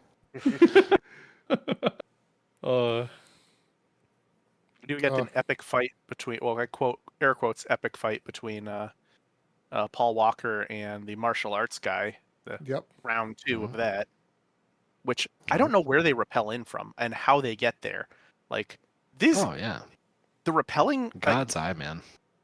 dude, the rappelling ability in this movie is just on power. If they really wanted to make millions and billions of dollars, start a repelling company that they could get there in 3 minutes. Just, dude, people pay bank for that crap. Because repelling takes days to set up. I don't remember. And The ninja fighting guy fights again after the car chase. I don't remember this. Yes. Yeah, In yeah, that right. abandoned building. And Yeah, Brian is trying to get to the cell repeater or something to get it set up to reestablish the hack. Okay, yeah. And he and his team bust in, which after the rappel, they also bust through the glass and immediately all turn left to face where Brian is coming from. Like, it's one thing that they repel that quick, but they also know exactly where he is before they bust through. It's like, man, God's eye. then man, we get I the guess. God's funny eye. too slow moment as well. Yep. Which is also admittedly after the point where Tony Jaa throws his gun away to parkour over some fences and get to Brian first. And it's like, you can't just like holster that thing. Like, it's going to really impact you that much. Then you could have a gun for the fight late. Yeah. Again, a gun is an uncivilized instrument of death there. It's much better to take somebody's life with your own bare hands. Your bare hands. Bare hands. Bare hands. But then we get Hobbs driving an ambulance. Apparently, he just stole the ambulance from the hospital there through the And streets. somehow there. was able to perfectly time it and jump it off a fucking bridge to take out the drone. It's very dumb that it happens like that, but it's also very fucking cool to just basically drive that ambulance right off the bridge, land it right down into that drone and everything. Excuse me, I need to commandeer this ambulance. There's somebody bleeding to death. I'm sorry. Gotta take it. I'm running a little behind here. Hold on one sec. Get away from me. I need the speed now. You just want my car keys? I'm parked right. No, I gotta take the ambulance. Yeah, they don't even really need the God's eye because apparently Hobbs can just immediately figure out where stuff is better than that thing does. Yep. Right. And of course, though, Letty's like, "Where's the cavalry?" And he's like, "Woman, I am the cavalry." It's like, Cavalry. okay. As he lumbers away, holding the drone's minigun there in his hands. Because of course.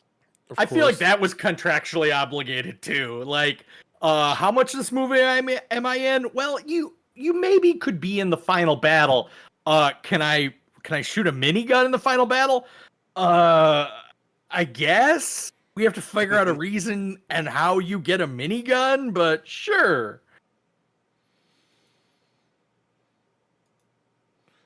I mean, Yeah. You just pick it up from the drone wreckage after you double tap with your gigantic pistol, Dirty Harry style, on your drone. And, also, like, the they've drone been would driving- have some sort of trigger. Like, it wouldn't be an electronic trigger for the gun or something, Right. other sort of system. Yeah, like there's some sort of mechanical arm that just pulls a real trigger that he can apparently use with his human fingers. But yeah, they also they've been driving around Los Angeles, a famously not small area, and like doing all this handoff football stuff, and then like he just takes the minigun and walks over to the parking garage where Dom and Shaw are fighting. Like, what are we doing? How far apart is this whole situation happening? It's all within a No idea. 2-block radius. But- So I did also start noticing that around this time, the guns start making laser noises. Like, they don't make gun shooting noises. It goes. It sounds like they're shooting laser weapons, and I do not understand exactly why that starts happening. Didn't even catch that. No, I didn't notice that either. Yeah. And then Dom and Shaw are still having their big fight up there. They've gotten rid of their hand-to-hand weapons, and now they're just going straight fisticuffs with one another. And of Yeah. course, the other bad guy shows up because he wants to take Toretto out and shoots at the parking garage with his missiles, which causes the parking garage to crack and start to fall off, where Dom then utters, "Thing about street fights, the street always wins." Always wins. Yeah. If I had to, like, sometimes their one-liners are good, but this movie did have an extra dose of the one-liners where I was like, either you shouldn't have said it or your delivery was off or something. I think the worst one was when Dom said release the beast or something, but I don't even remember that one. Oh, that's in it was the when they drove the car out of the building. Oh, yeah. Yeah. And I was like, ugh. So by this time, they did say that the fighter jets are on the way, and they're flying a helicopter. I don't understand why nobody just turns to his guys and go, "Hey, is this really worth it? Are we really tied to killing this one guy like this much? Do you think this is maybe gotten out of hand? Why don't we leave?"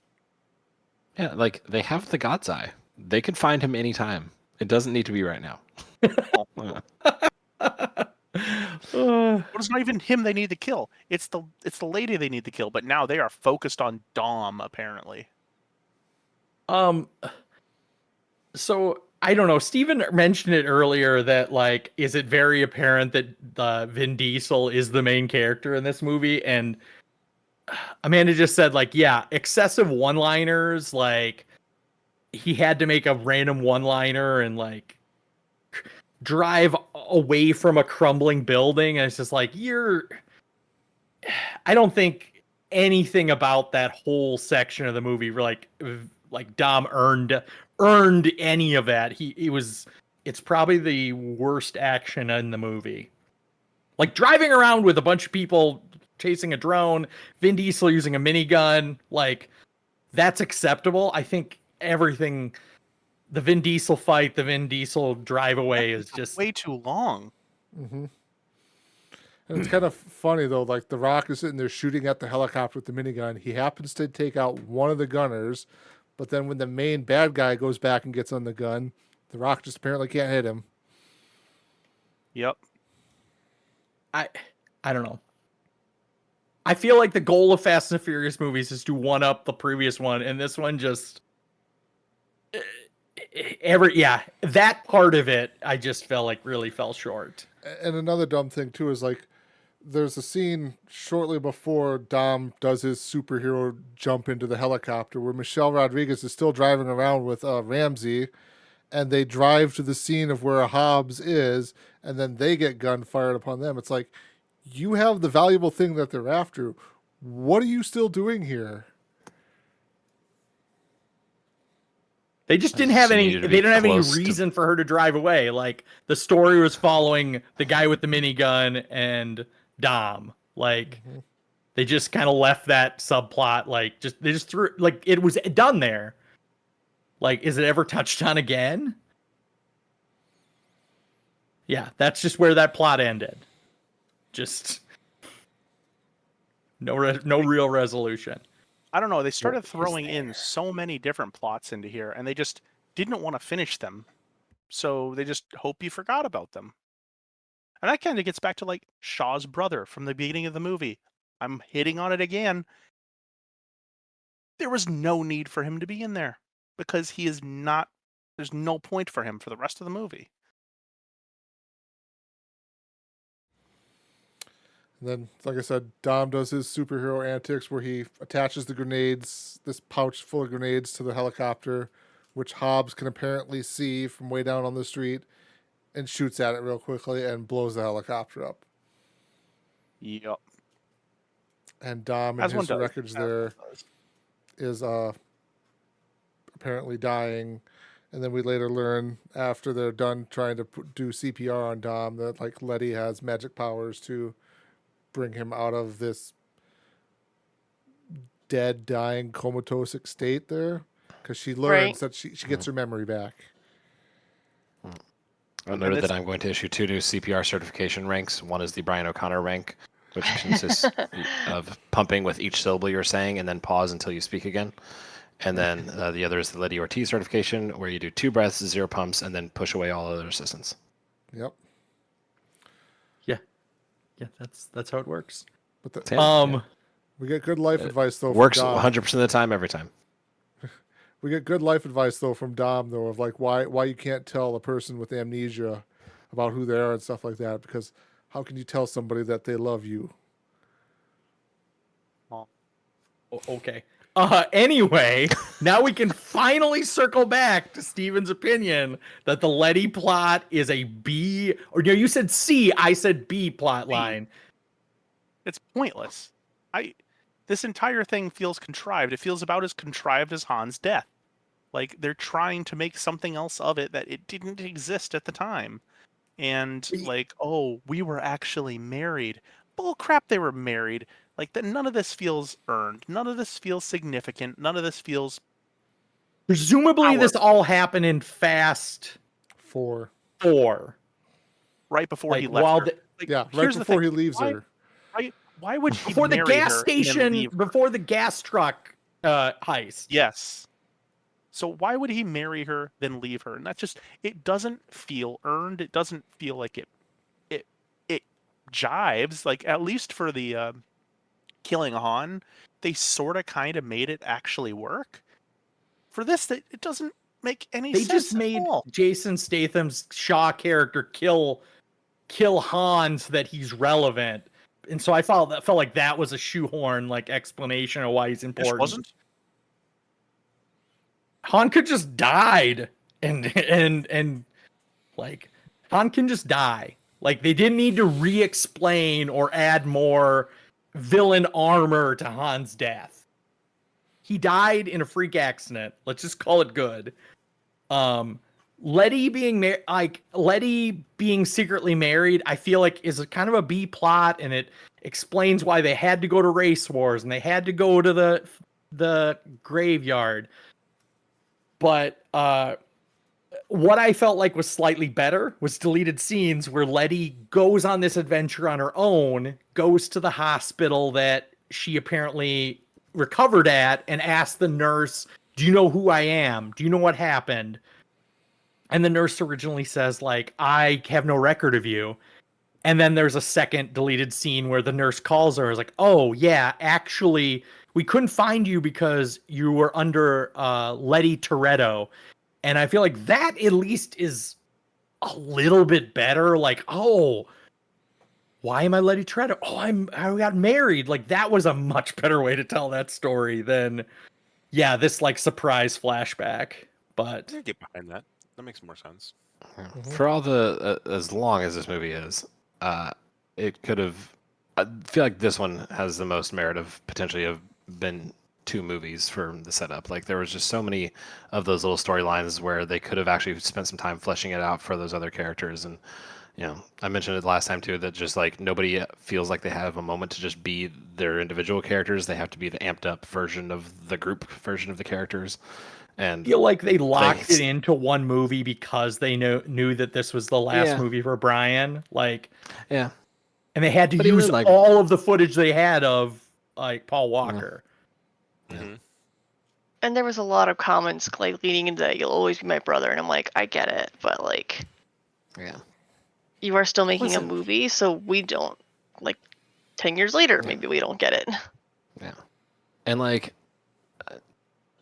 just because this is his last movie and he might have already shot the scenes, like you can still cut some of the scenes if you just need to be under 2 hours or something to like make it a more cohesive story. Like it's going to be okay if like some stuff gets cut to the floor. People will forgive if the movie's Honestly, okay. as I state that, like I don't even know if I went through the deleted scenes, anything with Paul Walker actually got cut. Like they just used what they had. Like So Shaw's storyline ends with him being locked away in some super max underground dark hole of a prison there. That's kind of it. For long him. hallway with holes that only exist for shotgun aiming. Yep. But I'll get out, don't you? Yeah. Let's get to digging then, boy. Yep. He'll be waiting with a body bag and his A fist, fist. Or something like that. His, Yeah. his fist in a body bag. Okay. Cool. Tough That's guy, how got I a tough felt guy. about it, yeah. And then we move on to what I will probably dub as one of the saddest parts of the film here, even though it is the ending and everything like that. And it's entirely done this reason for one reason only. It's basically, to me, it feels like it's a it's a way for the actors and the characters also to kind of say goodbye to their friend Paul Walker and the character Brian O'Connor, basically in the series, because it's not Paul Walker at this point in time. I believe it's probably one of his brothers there. So plot trivia for you, Stephen and Amanda. Paul Walker's brothers kind of filled in for some stuff of the face and just the body type and stuff like that. That's what I'd heard. And Yeah. Oh, go ahead. Well, I was gonna say I actually really liked the beach scene. I thought it was a little. If you didn't know why it was done like it would have seemed very over the top. The way they did it, though, and knowing what it was, it did feel a little bit more impactful. What I liked a little less was having Paul Walker drive up to Dom, and then I did not like the CGI there. It was Yeah. that took me out of it. I don't know if there was a better way they could have done it. I don't know how they could have done it, and I understand they race side alongside and then they diverge paths, and that's like really symbolic, but I did not like the CGI face. It was strange to me. I will say the one thing I didn't quite so much like about this scene was Dom getting up and kind of monologuing about everything and all that stuff. It's like Roman was his best friend when they were younger and everything like that. You two grew very close over everything that happened. It's like all these other people are also here because of Brian and stuff like that too. It's just even though I don't think it quite meant to come off like this, it just kind of felt like another one of those instances of Vin Diesel executive producing his way into being the tough philosophical guy that he's trying to put out there. But like, it's a very, very minor gripe because overall I still think like, and I'll touch on this a little bit more in our kind of ending discussion here. It's just like, for what this film had to basically do with everything going on there or whatever, it's a very minor gripe to, I think, a really nice, beautiful ending scene there for the character and the actor himself. Yeah. The director said that the beach scene was supposed to be allowing the audience to say goodbye to Paul Walker, because obviously the actors and the audience have grown to really, have some kinship with the character and the actor. Also, I didn't even Tyler's point about Roman would have made way more sense to deliver that monologue, because Roman, I think, even though he's always the butt of the joke, I think he could have delivered a much better speech, because he's always the clown. If you got him saying a very heartfelt monologue, I think it hits a little harder.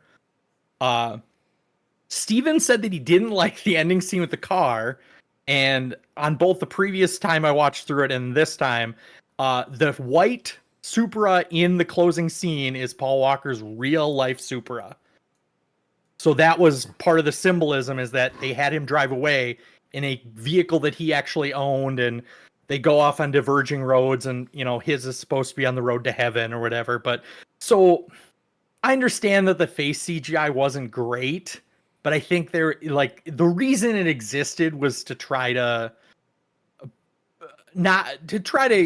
give, it was a different sort of way to pay homage to him, was to like have his actual real life vehicle in the final scene of the movie. So I don't know. I always thought that was interesting, like that they, get someone's real life vehicle and throw it in the movie. I think the longest lasting impact from this scene and the rest of pop culture is the Charlie Puth song that they commissioned for this movie and moment.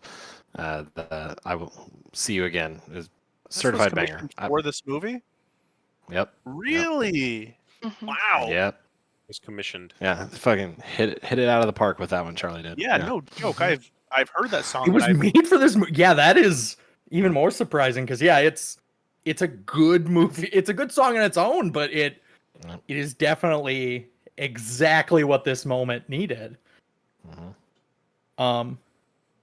Scrolling forward a little bit, and something that I wrote down was that the closing credits were also a much more soft roll into Fast and the Furious music, than the previous ones, where like as soon as the movie goes to black, the credits music is like Luda.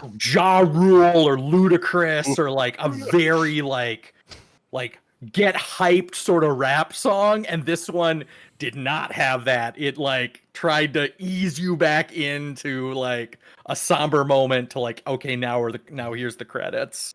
This is the Fast and Furious movie. And that would have probably killed all the emotion in that thing, right? Yeah.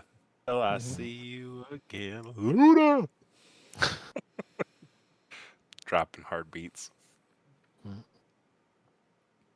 Anyway, that was It was good. Little forepaw at the end. Mm-hmm. But that concludes the movie then. So, I'm going to turn it over to Gary, as I usually do here at the end, for Gary's little wrap-up questions for the specific parts in the movie. I had another thing that I forgot to mention earlier, which is I told Tyler this yesterday, that previous Blu-rays of the Fast and Furious movies, 5.1 surround sound. Fast 7, 7.1. So they bumped it up a notch. In not the great, like they should have done that earlier, but anyway. Yeah,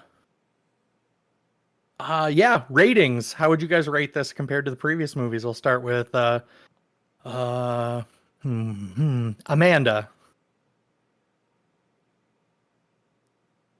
It's a tough one. As we've been getting further on, I end up like re-rating them as like what I like.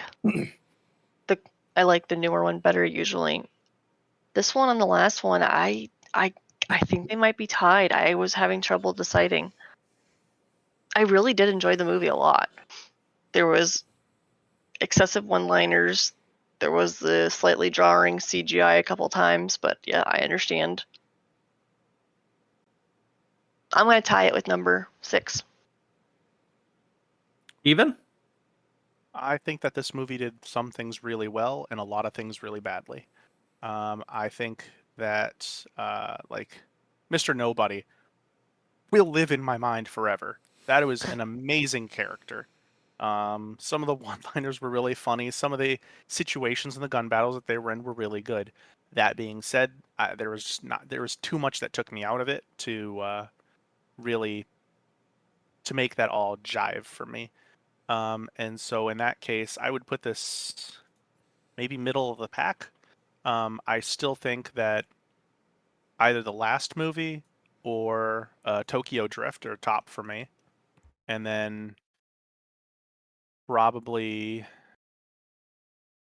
3 is Tokyo Drift. Maybe 4 would be after that. Then maybe this one, and 2.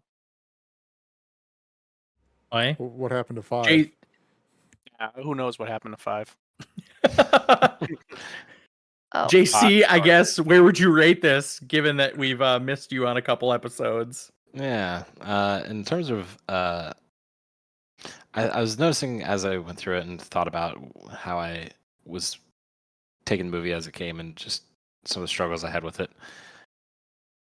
The Fast saga as a whole starts to betray itself. It starts to eat its own tail a little bit, I think, where the consequences that lend weight to a movie suddenly just get taken out from underneath you for a long while. And we got a bit of that this week, as we will allude to on the wrap-up thing a lot, where like, oh, Brian O'Connor will return in Fast X2. And it's like, then what the fuck is the point of this thing? You know, like this whole ending moment is now just undercut again, but we'll see how that all folds out. But that Han was kind of his death was the leading driver of Deckard Shaw, and then knowing that Deckard Shaw will return and that Owen Shaw wasn't actually dead from the previous movie, all that stuff just started to really weigh on me, where it's like, at some point, if this were just a standalone movie and I didn't know that all these other characters didn't really do all these other things, then like, yeah, it'd probably be better off than knowing now. Like with the saga as it is, it's going to be probably closer to the bottom of the rankings, honestly. If I could take like an hour and a half version of this movie that actually has like the better scenes and the touching tribute to Paul Walker, probably would be one of the top ones, but just it misses so many marks. It tries to shoehorn way too much in. I just feel like it's one of the worst ones, honestly. You feel that the things that obviously we're not going to talk about, which is later movies, definitely degrade this movie. Yeah, I do. Again, without straight up spoiling things, it's just at some point, if a movie is basically telling the story of like how the heroes like face challenges and then overcome those challenges, and then it turns out those challenges weren't actually really challenges and they didn't overcome anything, then what's the point of any of the story? Like it undercuts itself to have that whole entire story, even if they're going to try and shoehorn it into being actually it's a different story. And it's like, okay, well then again, why are we bothering with all this other stuff? Okay. Nick, how would you rate this one? I actually was just writing them down here. I said 5 was first, 4, and 2. 'Cause I like 2. I'm with Gary. 6, which was our last one, 1, and then 7 was towards the bottom as I actually bounced it around a little bit, and then 3 at the very end. I think that they're all good in their own rights, but I was never a big fan of 3. But yeah, this one I like the story. I love the ending, with the tribute with Paul and all that. But yeah, the story gets a little convoluted in the middle. I mentioned a little bit of this in the beginning, but trying not to jump too far ahead. I actually remember this as 2 separate movies. I was like, oh yeah, Deckard Shaw's the villain in this movie. And then like halfway through, I was like, wait a minute, don't they have this is the bus? Isn't that like Conda guy the bad guy in this movie? And then when there was both of them going forward, I was like, oh shit, this is the same movie. So yeah, it gets convoluted trying to cram in too many plots, like y'all have mentioned before. So I think the movie as a whole is entertaining and interesting, but as far as like the through story and the arc to what JC was saying, I moved it further down towards the end. So good in its own right, but in the whole arc compared to the others, it's towards the bottom of my list. I'll go second to last. I'll let Tyler go last. But yeah, I would, similar to JC and Nick, I would put this near the bottom. Like, the more you know, the worse this movie gets, and it's just not good. Like the best parts are like the little pin things. Hector shows up from 1. Random like muscle car guy shows up from 2. We get the protagonist from 3 in the movie for like a minute for just like absolutely no reason. Didn't even need to be in this movie.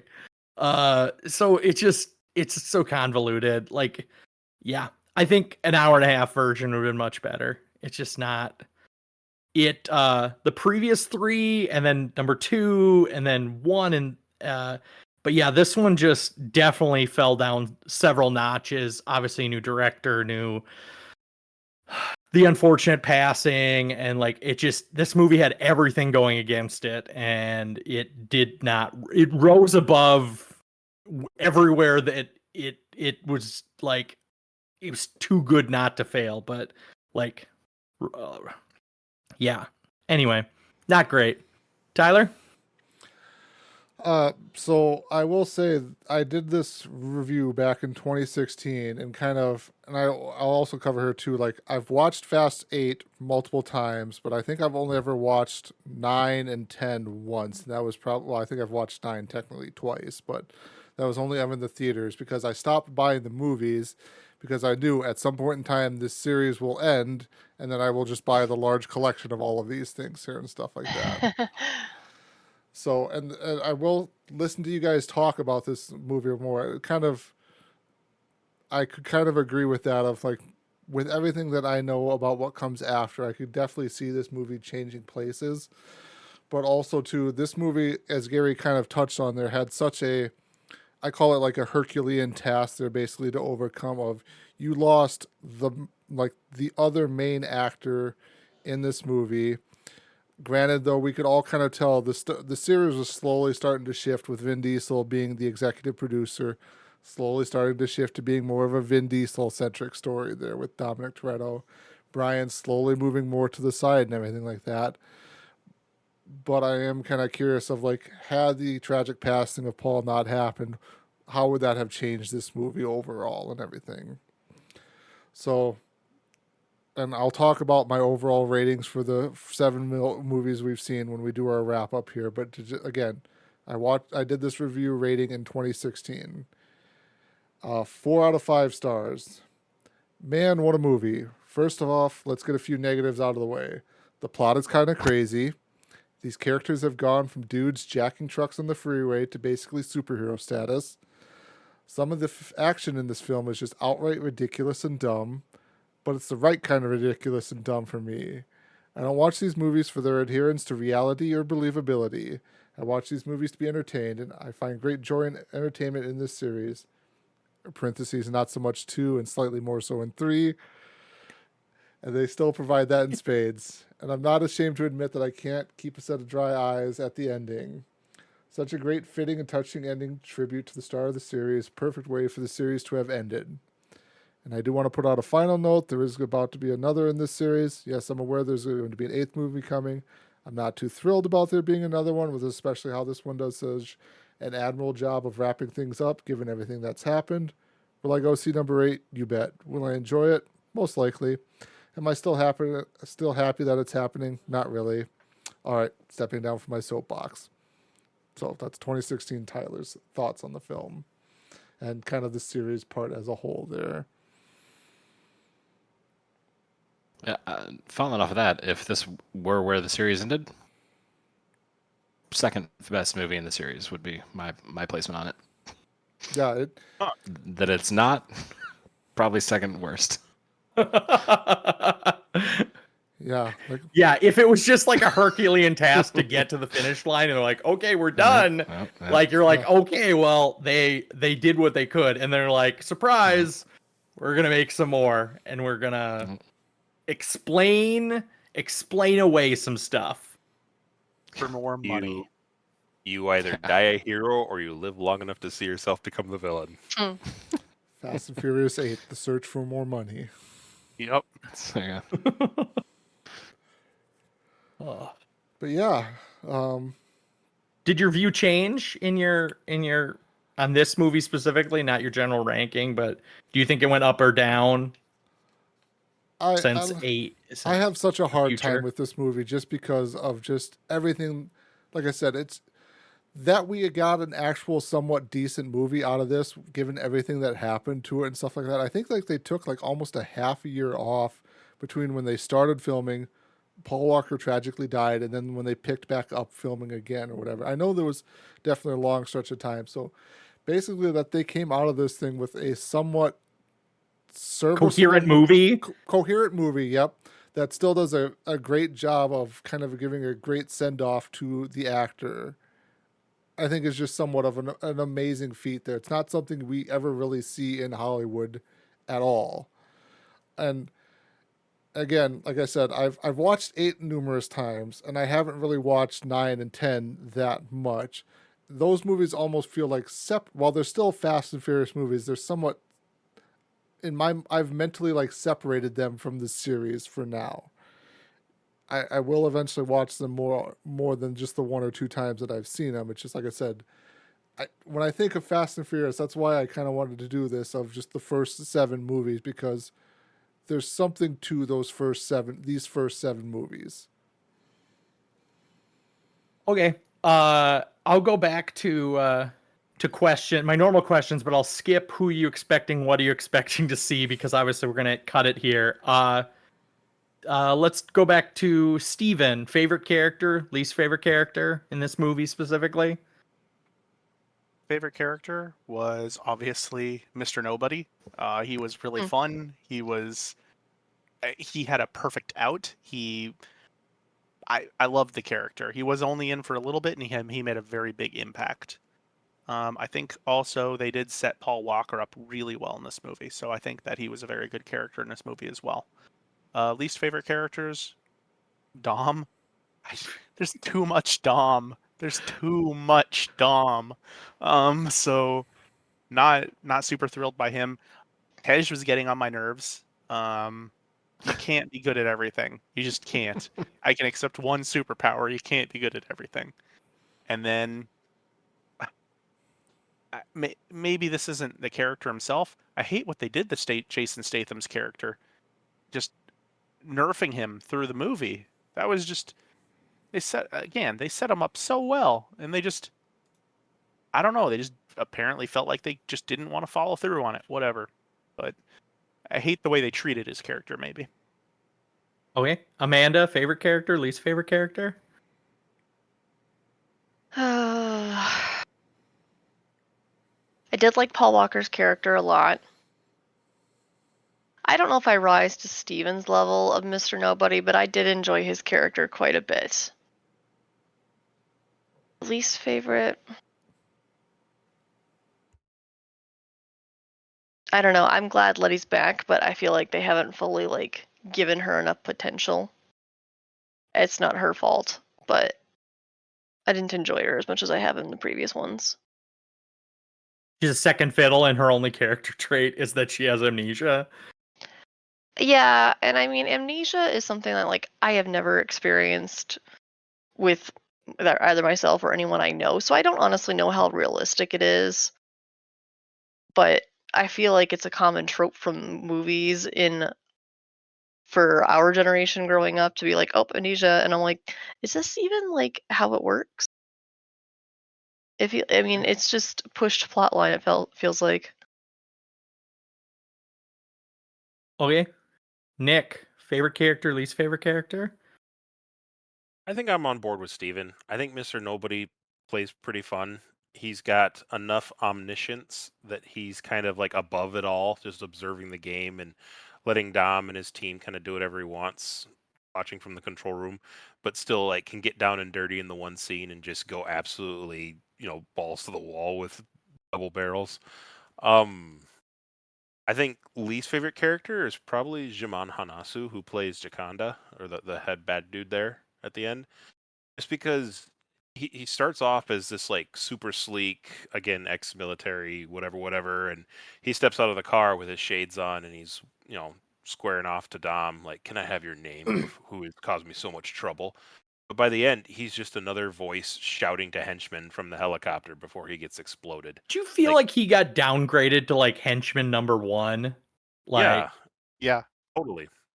There's a whole level of you're the bad guy who should remain composed, and if you realize your time is up, go down with some class almost. It's like if you start as the henchman who's barking orders, who's just a brawler, coming up from the streets, then play that throughout. But if your background is that you've had the training and you're supposed to be this well-reserved, well-connected bad guy, you should go down with that same style, in my opinion. If you just oh crap, I'm in a military situation where all I can do is bark orders because nothing's working according to plan. That's every military situation ever. That's where you should feel the most composed. That's literally what your background is. Steven read the dossier. That's what you should know how to do. So the fact that he's just oh crap, people are shooting at us. There's bullets flying. I'm uncomfortable, and he exploded. It's fitting end for a poorly written character, in my 2 cents. So I probably liked him the least. JC, favorite character, least favorite character? Real quick, I just started real quick before we get to that. I think Nick pointed out fantastic there and they always, every single movie does that same actor very poorly. So I feel bad for the actor himself. Sorry. Echoing previous thoughts, Mr. Nobody is great, and all the same reasons that Steve mentioned. I did also like Roman in this one. I feel like he wasn't as much of the playboy character. He still had his comic moments, but they felt a little bit more. They didn't feel as disruptive to everything. It didn't feel like, oh, now we've got to check out the silly Roman scene. He would just have his little background moments in the middle of a scene. Then Deckard Shaw, after minute, let's say 20, is my least favorite character in the movie. The potential of him early on was really great, and I felt like, especially given how cool Mr. Nobody works, if they are supposed to be the ghosts and shadows fighting each other, that would have been really great to see Deckard Shaw doing that level of resourcefulness and creativeness as a villain. But I would Instead, love to we see just got Kurt a street Russell fight. beat the shit out of Jason Statham. Like that is 100%. I would pay for that. Fast X2 coming this next 2 years. Yeah. We'll see. Tyler, favorite character, least favorite character of this movie? I'll probably keep the train going of echoing Mr. Nobody Kurt Russell was a really nice inclusion into this series here with his character and everything. Continuing to echo from the previous ones, I like Brian. I really like his character more of growing into, no longer being this action hero or having to become this father figure and everything. Least favorite character. It feels like somewhat of a cop out to kind of say Dom a little bit because he's not really the Dominic Toretto that he was kind of in the beginning. He's now becoming this more all-knowing, all-powerful super being here. And like I said, like I kind of joked there at the race war scene, he's like the Nostradamus of racing because he knows this guy's gonna blow his engine up. It's like, okay, dude, just tone your powers back a little bit here. Make you look at least somewhat normal. Oh. And then I will kind of agree too, like the villains were done somewhat dirty, both as the actors themselves and just the overall villain arcs were just done somewhat dirty in this movie too. Oh, for myself, I think I'll just almost completely agree with Steven. Like, Mr. Nobody, best character, worst character, Dom. JC mentioned Roman, and I think I kind of agree with that too, because in previous movies, like Roman is just kind of this playboy, this player, but in this movie, he still has that persona, but then he's hitting on the girl, and he just like has this like deer in the headlights realization that he is not the most interesting guy for the new lady. It's like Tej is much more like an interesting character, like, and so he's just like kind of accepting that he's not this playboy, and I think it kind of gives him makes him more grounded, makes him feel more real. Like he thinks he's alpha number 2, but he's not. Like I think it makes it less of a joke and more just like he's just a wounded guy who has this vision of who he is. And this movie just like truly just like lays it out that like he has something, but he's not the key player on the team. So, one thing I was thinking about, and I guess maybe it's a bonus question. Do you feel like Brian's character was good? I think it was pretty agreed upon, but I just was thinking about like all these other characters and like how weak their plots were, like, and is everything that wasn't around Brian that kind of took away from this movie. That kind of stuck with me. Like Mr. Nobody, like what made him amazing? Brian was hardly in those scenes. Like the fight between Dom and Shaw, like Brian's nowhere to be found in that scene. Like you could have trimmed that better. Like that isn't anything in service to Brian or Paul Walker. It just was a poorly developed scene. So I say somewhat in that vein, I was thinking about how Brian's character arc in this one, like I feel like Fast 6 already started the whole idea of like, hey, you gotta be done with this life because you're a dad now. And so then like for Fast 7 to basically be the story of, hey, you gotta be done with this life because you're a dad now. It's like, yeah, okay, like he gets pulled back one more time. He's double dad now. Yeah, but that was also the story last time, was he got pulled back one more time. So like, at some point, granted, but like everything that could be fixed about this movie, like is everything except for Brian and Paul Walker. Like the ending was good. That was Brian and Paul Walker. Like all of the dad stuff, like that was good. Like but everything, Dom and Vin Diesel just ruined this movie. And yeah, unfortunately, you're right. Dom and Vin Diesel do kind of ruin this movie by being too much in it. And maybe that's like less Brian. Like if you had a little more Brian, you could have had the Brian goes off to jail scene from the last movie, where like Brian just goes on a random escapade, But that and maybe sucked. with that you would steal some. But that You'd sucked. steal some time from Vin Diesel.